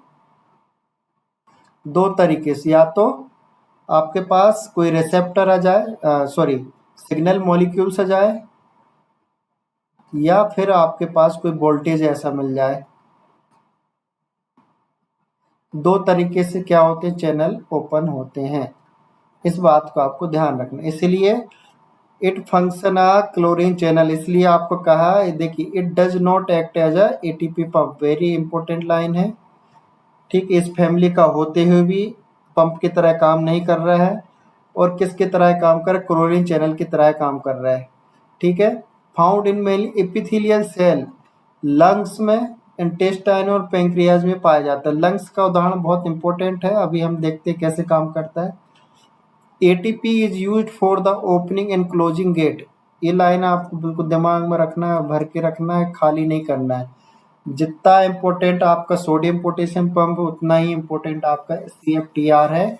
इतना इम्पोर्टेंट है कि एग्जाम में आपको बार बार देखने को मिल जाएगा इसको, तो डबल IMP ट्रिपल IMP जितनी हो सके डाल लीजिए। आपको हर एक पॉइंट इसके इम्पोर्टेंट ध्यान रखना। अब देखिए, कुछ चीज़ें भूल गया हूँ मैं, अभी वापस समझा देता हूँ। ठीक है, ATP use for opening closing for channel not, ठीक है। इसके बाद फंक्शन क्या है, मेंटेन करता है थिन म्यूकस इन लंग्स, यानी लंग्स में जो म्यूकस होता है उसको पतला बनाए रखता है ये। यदि क्लोरीन का चैनल यदि प्रॉपर चलता रहेगा तो जो आपकी थिकनेस है म्यूकस की, ठीक है, वो क्या रहेगी, थिन रहेगी, पतली रहेगी, जिसके कारण क्या होगा आपका ठीक से वो चीज़ें चलेगी, आपको कफ वगैरह नहीं आए। कफ वगैरह में क्या होता है, आपका लंग्स वगैरह उसमें वगैरह जब कफ से होता है, आपको वायरल इन्फेक्शन होता है तो कफ वगैरह आता है। तो वो क्या करता है, आपका क्लोरीन वगैरह क्या होता है, ज़्यादा निकाल देता है, जिसके कारण क्या होते हैं, आपका वाटर जो होता है वो बाहर निकल जाता है। ठीक है, अभी हम देखते हैं इसको। ठीक है, रेगुलेट करता है साल्ट और वाटर बैलेंस को। ये क्या करता है, रेगुलेट करता है साल्ट और वाटर बैलेंस को, हेल्प करता है डाइजेशन प्रिंक्रेंटेट में। ठीक है, यदि इसमें क्या हो जाए, डिसीज क्या होती है इसमें,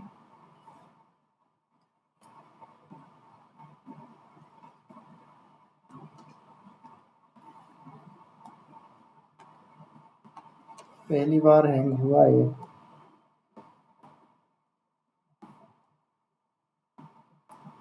आवाज आ रही मेरी, आ रही है, ठीक है। डिसीज करता है सिस्टिक फाइब्रोसिस। ठीक है, म्यूटेशन होता है, म्यूटेशन होता है CFTR जीन में। ठीक है, और ये म्यूटेशन या आपका जहाँ तक मुझे याद है पॉइंट म्यूटेशन है ये, पॉइंट म्यूटेशन का उदाहरण है ये। ठीक है, जेनेटिक्स में भी हम इसको पढ़े हैं और उसमें आपको बता भी चुके शायद CFTR के बारे में, सिस्टिक फाइब्रोसिस के बारे में। ऑटोसोमल डिसीज का उदाहरण है ये भी। ठीक है, डिफेक्टिव या एब्सेंट CFTR प्रोटीन जो रहता है वो क्या डिफेक्टिव हो जाता है या एब्सेंट हो जाता है, उसके कारण क्या होता है, जो म्यूकस थी हमने जो बताया थी वो कैसी हो जाती है, स्टिकी हो जाती है, गाढ़ी हो जाती है, चिपचिपी हो जाती है, और लंग्स इन्फेक्शन के चांसेस बढ़ जाते हैं। क्यों क्योंकि जो इसकी जो विस्कोसिटी आप कह लीजिए, जिसके कारण म्यूकस आपका बनता है, वो पैथोजन को रोकता है, एक प्रकार का बैरियर होता है। और जब आपका CFTR क्लोरीन चैनल काम नहीं करेगा, वैसी स्थिति में वाटर जो है वो आपका वहाँ पर रुकेगा नहीं। इसको आप ऐसे समझिए, थोड़ा सा इसको डायग्राम बना के समझा देता हूँ।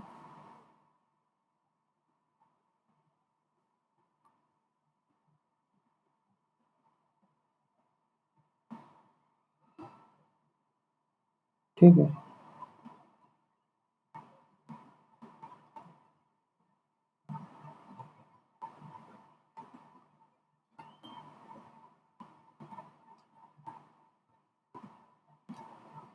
ये आपका इसमें देखिए दो डोमेन होते हैं CFTR में। ठीक है, ये क्लोरीन के लिए है ना, इसमें क्लोरीन को क्या करा जाता है, बाहर भेजा जाता है, क्लोरीन आयन को। ठीक है, जब क्लोरीन आयन क्या होते हैं, इसमें क्या होता है, बाहर भेजा जाता है।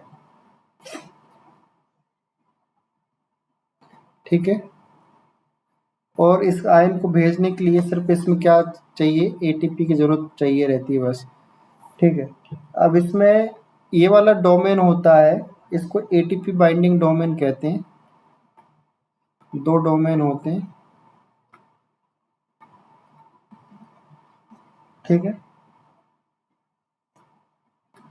उसके बाद क्या होगा, आपके पास ये जो डोमेन है, ट्रांस मेम्ब्रेन ट्रांसपोर्टर डोमेन ही है ना।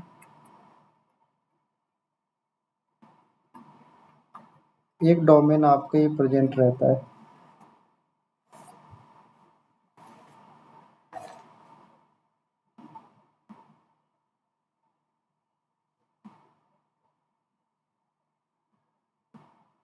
ठीक है, इसके बाद क्लोरीन चैनल, ध्यान रखना यदि ट्रांसपोर्ट की बात हो जाए तो ये कैसा ट्रांसपोर्ट होता है, पैसिव है ना, पैसिव ट्रांसपोर्ट। एटीपी का उपयोग सिर्फ किस में लग रहा है, गेट खोलने और बंद होने में, इसको पहुंचाने में एटीपी नहीं लग रही है। ठीक है, गेट खोलने में और बंद होने में लग रही है, इसलिए इसे पैसिव ट्रांसपोर्ट में काउंट किया जाता है। ठीक है,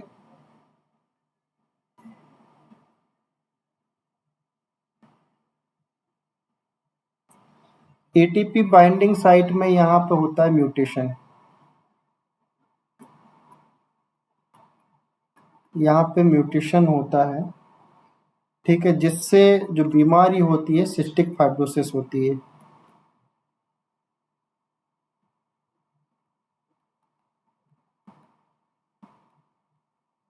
ठीक है, अब इसमें क्या होता है, जब इस पे आपका म्यूटेशन हो जाएगा, सिस्टिक फाइब्रोसिस हो जाएगा, तो ऐसी स्थिति में क्या होता है, जो H2O होता है पानी, ठीक है, H2 क्या होता है, बाहर आपका निकल जाता है इससे। ठीक है, म्यूकस जो क्षेत्र होता है, यहाँ पे जो म्यूकस होता है इसका, लंग्स की बात कर रहा हूँ मैं, लंग्स में जो म्यूकस होता है वो कैसा हो जाएगा, आपका स्टिकी हो जाएगा, रिजल्ट के परिणाम स्वरूप कैसा होता है, क्योंकि पानी निकल जाते हैं इसके डिफ़ॉल्ट हो जाने के कारण, यहाँ का जो पानी वो चला जाता है, साथ में आयन वगैरह भी जो होते हैं सोडियम, वो भी क्या कर जाते हैं, बाहर निकल जाते हैं यहाँ से। तो ध्यान रखना, क्लोरीन के साथ साथ H2O और आपके Na+ सोडियम आयंस भी क्या हो जाते हैं, बाहर आ जाते हैं। ठीक है, तो ये चीज़ें घटना घटती हैं इस पे। तो यहाँ से आपको सिर्फ आपको यही चीज़ें पूछने को मिलेगी। ठीक है, अब मैं एक चीज़ और बताना भूल गया ऊपर, थोड़ा सा आप एबीसी ट्रांसपोर्टर में इसका स्ट्रक्चर आपका रह गया है, थोड़ा सा स्ट्रक्चर कहीं पूछ लेते। ठीक है,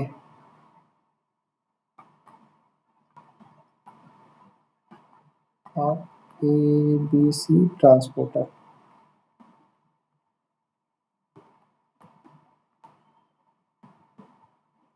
ठीक है, बस आपको डोमेन आपको याद रखना है और कुछ याद नहीं रखना है।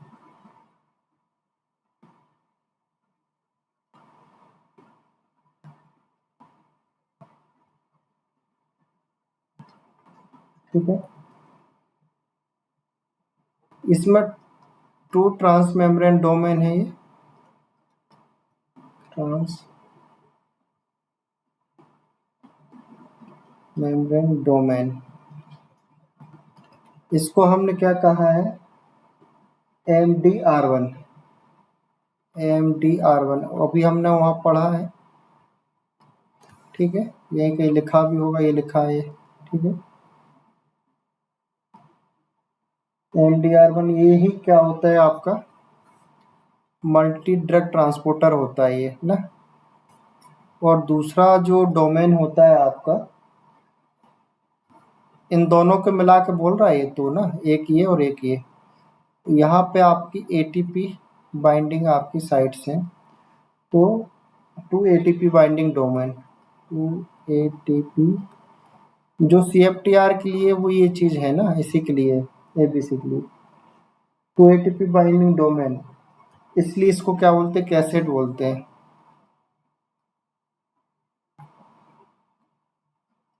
कैसेट, ठीक है, अब जो देखिए एटीपी बाइंडिंग डोमेन है, इसका एक नाम और है, इसको कहते हैं न्यूक्लियोटाइड बाइंडिंग डोमेन। इस बात को भी आपको ध्यान रखना है, न्यूक्लियोटाइड बाइंडिंग डोमेन भी कहते हैं इसको। ठीक है, या इसको शॉर्ट में NBD भी कह देते हैं। ठीक है, सारे के सारे ABC ट्रांसपोर्टर आपके पंप की तरह काम करते हैं। एक ABC ट्रांसपोर्टर का उदाहरण है जिसका नाम है आपका सिस्टिक फाइब्रोसिस, CFTR।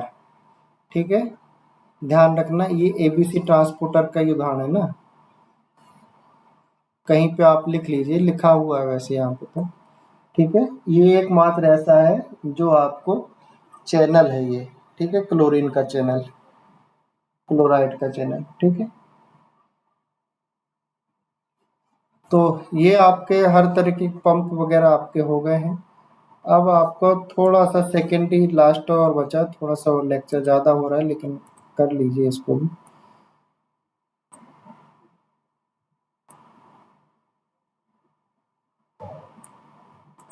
देखिए, सेकेंडरी ट्रांसपोर्ट आप सबको बता दिए हैं कि जो प्राइमरी ट्रांसपोर्ट होता है उसमें क्या होता है, एनर्जी का उपयोग होता है, ATP का डायरेक्ट यूज होता है।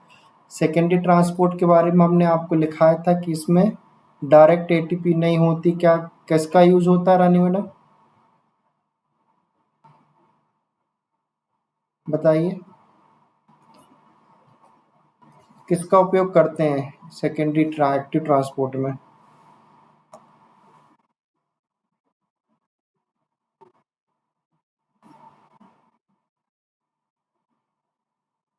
हाँ, वो तो उदाहरण है आज का। एनर्जी एनर्जी कौन सी यूज होती, क्या नाम है उस एनर्जी का। प्राइमरी एक्टिव ट्रांसपोर्ट में तो ATP का यूज होता है। ठीक है, लेकिन सेकेंडरी एक्टिव ट्रांसपोर्ट में कौन सी एनर्जी लगती है, कौन सा ग्रेडियंट यूज होता है।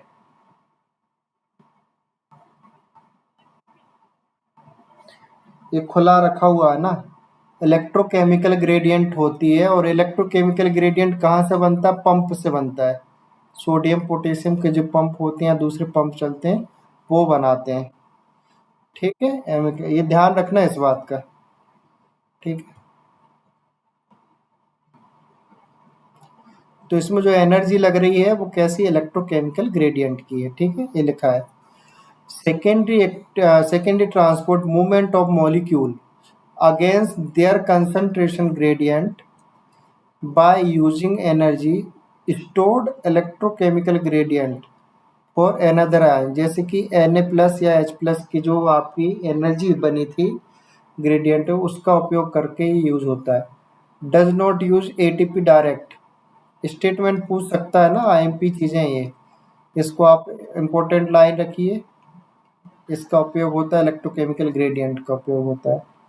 ठीक है, कैसे वर्क करता है कि फर्स्ट प्राइमरी एक्टिव ट्रांसपोर्ट चलता है, जैसे कि सोडियम पोटेशियम पंप यूज करता है आपका ATP का, क्रिएट होता है ion gradient. This gradient store energy, इस ग्रेडियंट का आयन का स्टोर एनर्जी के रूप में कर लिया जाता है। ठीक है, फिर सेकेंडरी ट्रांसपोर्ट करता है, यूज करता है दिस स्टोर एनर्जी को तो मूव एनदर सबस्टेट, या सब्सटेंस को क्या करता है, मूव करता है। जैसे कि आपके पास, देखिए जैसे कि आपके पास Na प्लस है। ठीक है, और Na प्लस की मात्रा है। अब यहाँ से इसको क्या करना है, यहाँ आना है। ठीक है, तो ये क्या करता है, Na प्लस तो अपना लेके आएगा यहाँ स्टोर एनर्जी के साथ साथ क्या जाएगा, दूसरे सब्सटेंस इसके साथ आ जाएंगे जैसे कि ग्लूकोज वगैरह को ट्रांसपोर्ट के माध्यम से या सिम्पोर्ट के माध्यम से। ठीक है, Na plus moving inside the cell provide energy to transport glucose.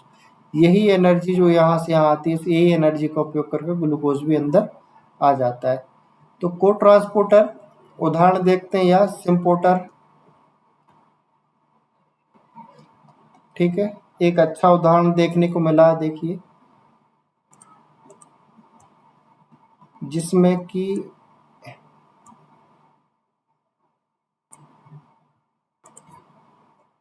Example में आपका आ जाएगा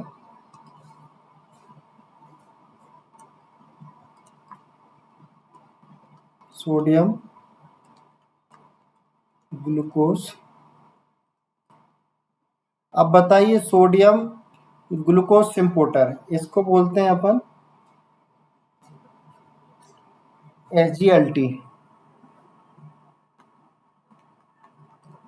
ठीक है, यही बोलते हैं। और ग्लूकोज जो दो तरीके से ट्रांसपोर्ट होता है, हमने आपको बताया था पहले।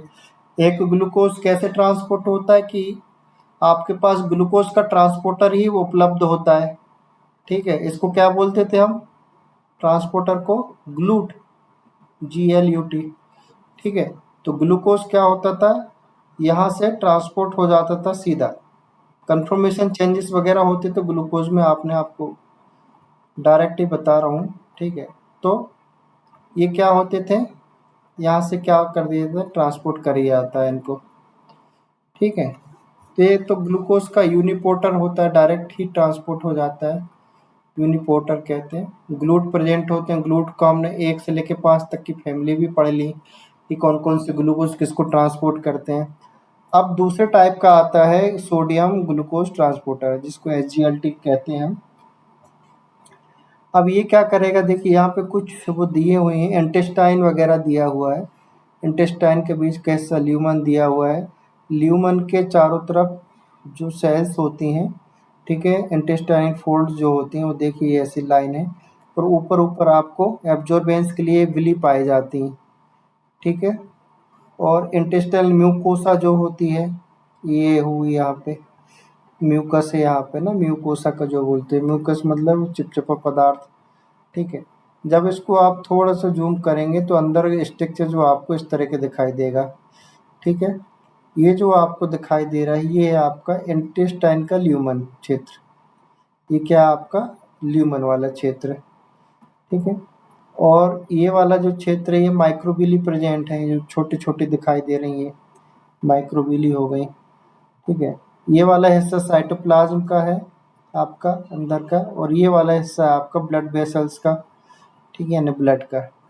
तो ग्लूकोज ट्रांसपोर्ट कैसे होता है, देखिए कि ग्लूकोज के लिए आपके जो ल्यूमन साइड जो है, यानी जो आपको ल्यूमन दिखाई दे रहा है ये वाला भाग, ठीक है, इसमें आपका ग्लूकोज और सोडियम दोनों ही साथ हो रहा है, किसके माध्यम से, ग्लूकोज सोडियम ग्लूकोज ट्रांसपोर्ट के माध्यम से ये ट्रांसपोर्ट हो रहा है।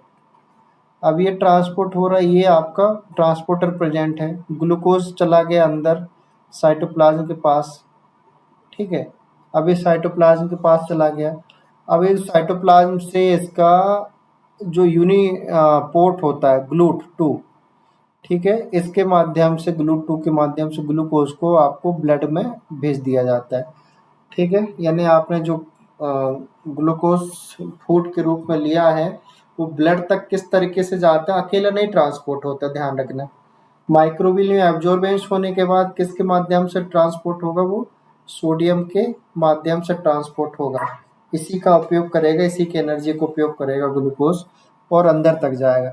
एक बार जब अंदर चला जाता है तो आपका ये ब्रेस्ट बॉर्डर सेल्स जो होती हैं ना, इसके जो साइटोप्लाज्म में आपके मेम्ब्रेन में किनारे में आपको क्या प्रेजेंट रहता है, यहाँ पे ग्लूकोज ट्रांसपोर्टर प्रेजेंट होता है। ये ग्लूकोज ट्रांसपोर्ट डायरेक्ट ही ग्लूकोज को भेज सकने में सक्षम होता है। तो यहाँ से ये ट्रांसपोर्ट के माध्यम से ग्लूकोज आपका ब्लड में आ जाता है, और ब्लड में क्या करता है, फिर ये लेवल को बढ़ाता है। क्या करता है ब्लड में ग्लूकोज,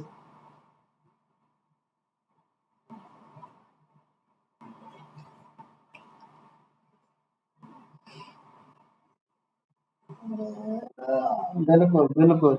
ग्लूकोज का ब्लड में कोई काम नहीं होता, ब्लड का ग्लूकोज में यदि ब्लड आ रहा है तो इंसुलिन को सीक्रेट करके उसको तोड़ा जाएगा, अदरवाइज सेल्स में इसका काम होता है, क्योंकि यहाँ माइटोकॉन्ड्रिया और आरबीसी में वो चीज़ तो होती नहीं कि वो तोड़ के एनर्जी दे। ठीक है, तो ग्लूकोज का ब्लड में आना खतरनाक ही होता है। ठीक है, इंसुलिन रहता है इसको बैलेंस करने के लिए। ठीक है, अब इसके बाद देखिए, इसके बाद जो सोडियम है वो आपका अंदर आया साथ में इसके, सोडियम आयन जो होते हैं वो पंप में भाग लेता है। सोडियम पोटेशियम पंप में क्या भाग लेता है, ये भाग लेता है। तो ध्यान रखना, क्वेश्चन ऐसा भी बन जाता है कि सोडियम ग्लूकोज का जो ट्रांसपोर्ट होता है, यानी Na+ ग्लूकोज का जो ट्रांसपोर्ट सिस्टम होता है, जो सोडियम आया है वो आपका इस पे भाग ले रहा है, सोडियम पोटेशियम पंप में भाग ले रहा है। ये सोडियम पोटेशियम पंप चल रहा है, यहाँ पे देखिए। तो सोडियम बाहर जा रहा है, इसमें 3 सोडियम क्या हो रहे हैं, बाहर जा रहे हैं, और 2 पोटेशियम इसके अंदर आएंगे। तो ये प्रक्रिया कंटिन्यू चलती रहती है। तो इसको थोड़ा ध्यान से रखना। ग्लूकोज सोडियम जो ट्रांसपोर्टर है वो किसके साथ कंबाइन होके चलता है, आपका सोडियम पोटेशियम पंप के साथ। ये आपस में कपल्ड रहते हैं, जुड़ी हुई चीज़ें हैं काफ़ी ज़्यादा। ठीक है, तो इसको थोड़ा सा आपको ध्यान रखना है। इसके बाद कुछ एसजीएलटी को लेके कुछ और चीज़ें, एक दो चीज़ें और देख लेते हैं इसकी।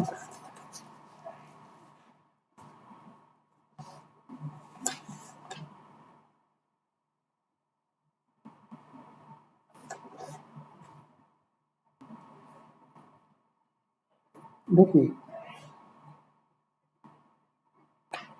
इसमें ग्लूकोज के 2 इम्पोर्टर हैं, ठीक है।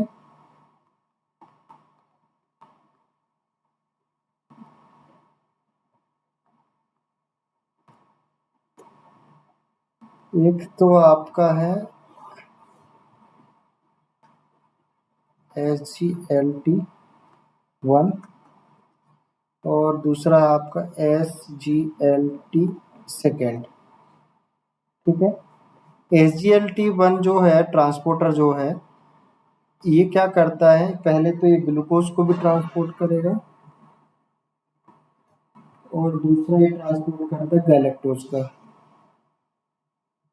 इस बात को आपको ध्यान रखना है, ठीक है। और इसकी लोकेशन क्या है, इंटेस्टाइन, एपिथेलियल सेल और किडनी।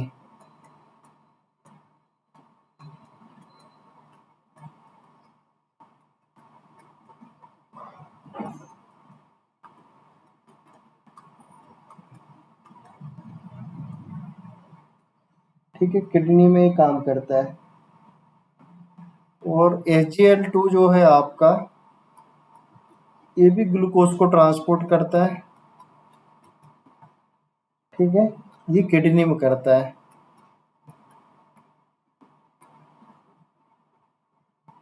ठीक है,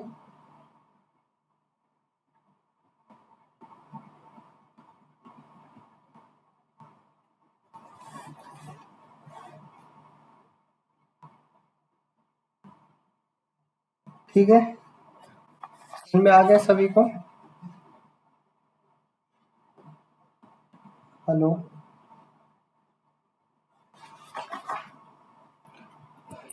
लंबी क्लास हो गई क्या? लेकिन पूरा हो गया ये। कृति मैडम, थकान तो नहीं हुई? ठीक है, देखो मैं आपको इम्पोर्टेंट चीज़ें यहाँ बता देता हूँ, जिसमें कि एक तो आप इनको याद रखिएगा, और साथ में सोडियम पोटेशियम का इसके साथ क्या चलता है इसको आप याद रखिएगा। ठीक है, ये 2-3 बातें आप ज़रूर इनको याद रखिएगा। इसके बाद आपका सेकेंडरी ट्रांसपोर्ट में तो हो गया CFTR, आपको बहुत इम्पोर्टेंट है। ठीक है, ये आपको बहुत याद रखना, खासकर आपको यहाँ याद रखने वाली चीज़ें हैं ये ना। It function as a chlorine channel, ABC transport family का है।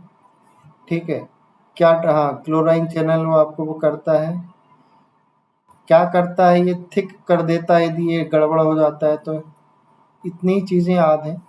इसके साथ साथ ATP का उपयोग क्या करता है, ओपनिंग और क्लोजिंग में। इतने में क्वेश्चन बन जाएगा, इससे बाहर नहीं जाएंगे ये। पर ये बीमारी लगभग 29,000 में से एक में किसी को होती है, ये रेशियो है। 29,000 में से आपके एक में हो रही, मतलब ऑटोसोमल रिसेसिव डिसीज है ये। जेनेटिक्स में थोड़ा हम पढ़ेंगे इसको। हाँ, 29,000 है कि 2900?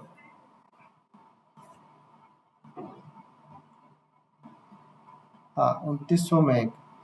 ठीक है, उसके बाद एबीसी ट्रांसपोर्टर भी बहुत इंपॉर्टेंट है। डोमेन को लेके पहले तो क्या ट्रांसपोर्ट करता है ये वाली बात को आपको ध्यान रखना है। एक तो ड्रग वाली बात की हो गई आपकी, और ऊपर 3-4 चीज़ें आप प्रैक्टिस कर लीजिए इनको लिख लिख के। ठीक है, डिटॉक्सिफिकेशन का काम करता है। लोकेशन वोकेशन बहुत सारी जगह है तो पूछने वाला नहीं है। जो चीज़ बहुत ज़्यादा है वो चीज़ें नहीं पूछी जाती। डिटॉक्सिफिकेशन वाली चीज़ें पूछ सकता है। ठीक है, ड्रग ट्रांसपोर्ट करता है ये पूछा जाता है बस ड्रग ट्रांसपोर्ट का। ठीक है, सिस्टिक फाइब्रोसिस कॉज करता है वह आप नीचे हम लिख लिया है इसका। लाइसोसोम में आप इतना भरे याद रख लीजिए, बहुत सारे क्वेश्चन आपको पूछा गया कि कहाँ पाया जाता है करके, इतना इतना भी बहुत आपका अपने आप में इम्पोर्टेंट है ये। ठीक है, और बी टाइप में ज़्यादातर आपके वेस्कुलर से आपको जैसे दिमाग में जाए कि यार ये एंडोमेम्ब्रेन सिस्टम के हैं, इसका मतलब पीएच लेवल को कम करने के लिए चलते हैं तो वो प्रोटॉन के लिए काम करता है, तो प्रोटॉन के लिए पंप होता है। ठीक है, तो इतनी ही चीज़ें पूछेंगे, V1 V0 कहीं पूछ ले तो देख लेना, अदरवाइज ये नहीं पूछने वाले कि सर आपको पूछेगा कहाँ चलता है ये। ठीक है, ये तो हमने पढ़ा चुके हैं तो कोई दिक्कत ही नहीं है इसमें। कैल्शियम आपका अगेन बहुत इंपॉर्टेंट है, कैल्शियम के बारे में आपको आप वेरी वेरी IMP डालिए। ठीक है, हर जगह ये इम्पोर्टेंट है कैल्शियम। आगे भी हम सेकेंडरी मैसेंजर पढ़ेंगे जब भी यहाँ पे ये चीज़ें आएंगी। इसके पीएच को लेके IMP है ये इसको लेके IMP है। ठीक है, कहाँ मसल्स रिलैक्सेशन में काम करते हैं IMP, बहुत IMP है। ठीक है, और सबसे ज़्यादा IMP आपको क्या है, सोडियम पोटेशियम पंप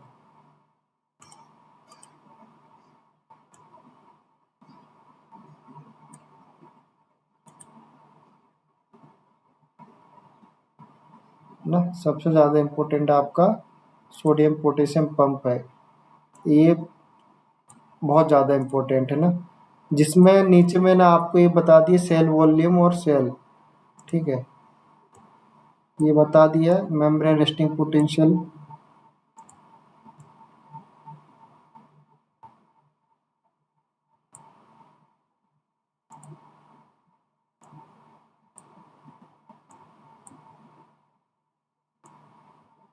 ठीक है, ये 3 आपके फंक्शन है।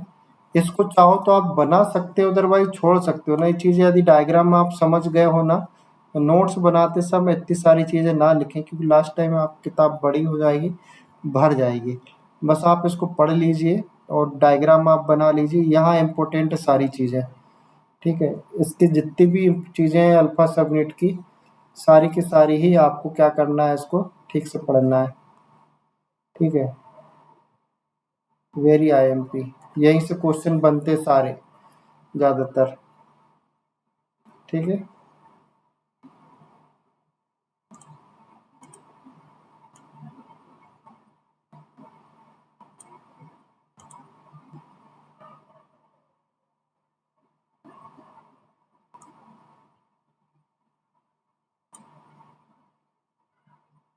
सब गड़बड़ हो गई ये पूरी।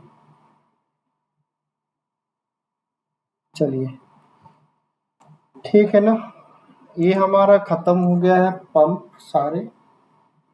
ठीक है, उसके बाद जो थोड़ा सा मेम्ब्रेन पोटेंशियल को मैं बहुत डिटेल नहीं बताऊंगा, जहाँ से क्वेश्चन आते हैं, क्योंकि सब चीज़ को डिटेल नहीं पढ़ सकते ना, बहुत समय लग जाएगा। तो मेम्ब्रेन पोटेंशियल को मैं सोडियम पोटेशियम और जहाँ जहाँ से क्वेश्चन बनते हैं तो 8 10 15 लाइनों में उसको मैं ख़त्म कर दूंगा, लेकिन क्वेश्चन उससे बाहर नहीं जाएगा, बन जाएगा आपसे। ठीक है, समझने के उद्देश्य से फिर और कभी ज़रूरत पड़ेगी तो अलग से अपन पढ़ लेंगे उसको, समय बचेगा तो। ठीक है, क्वेश्चन बन जाते हैं लेकिन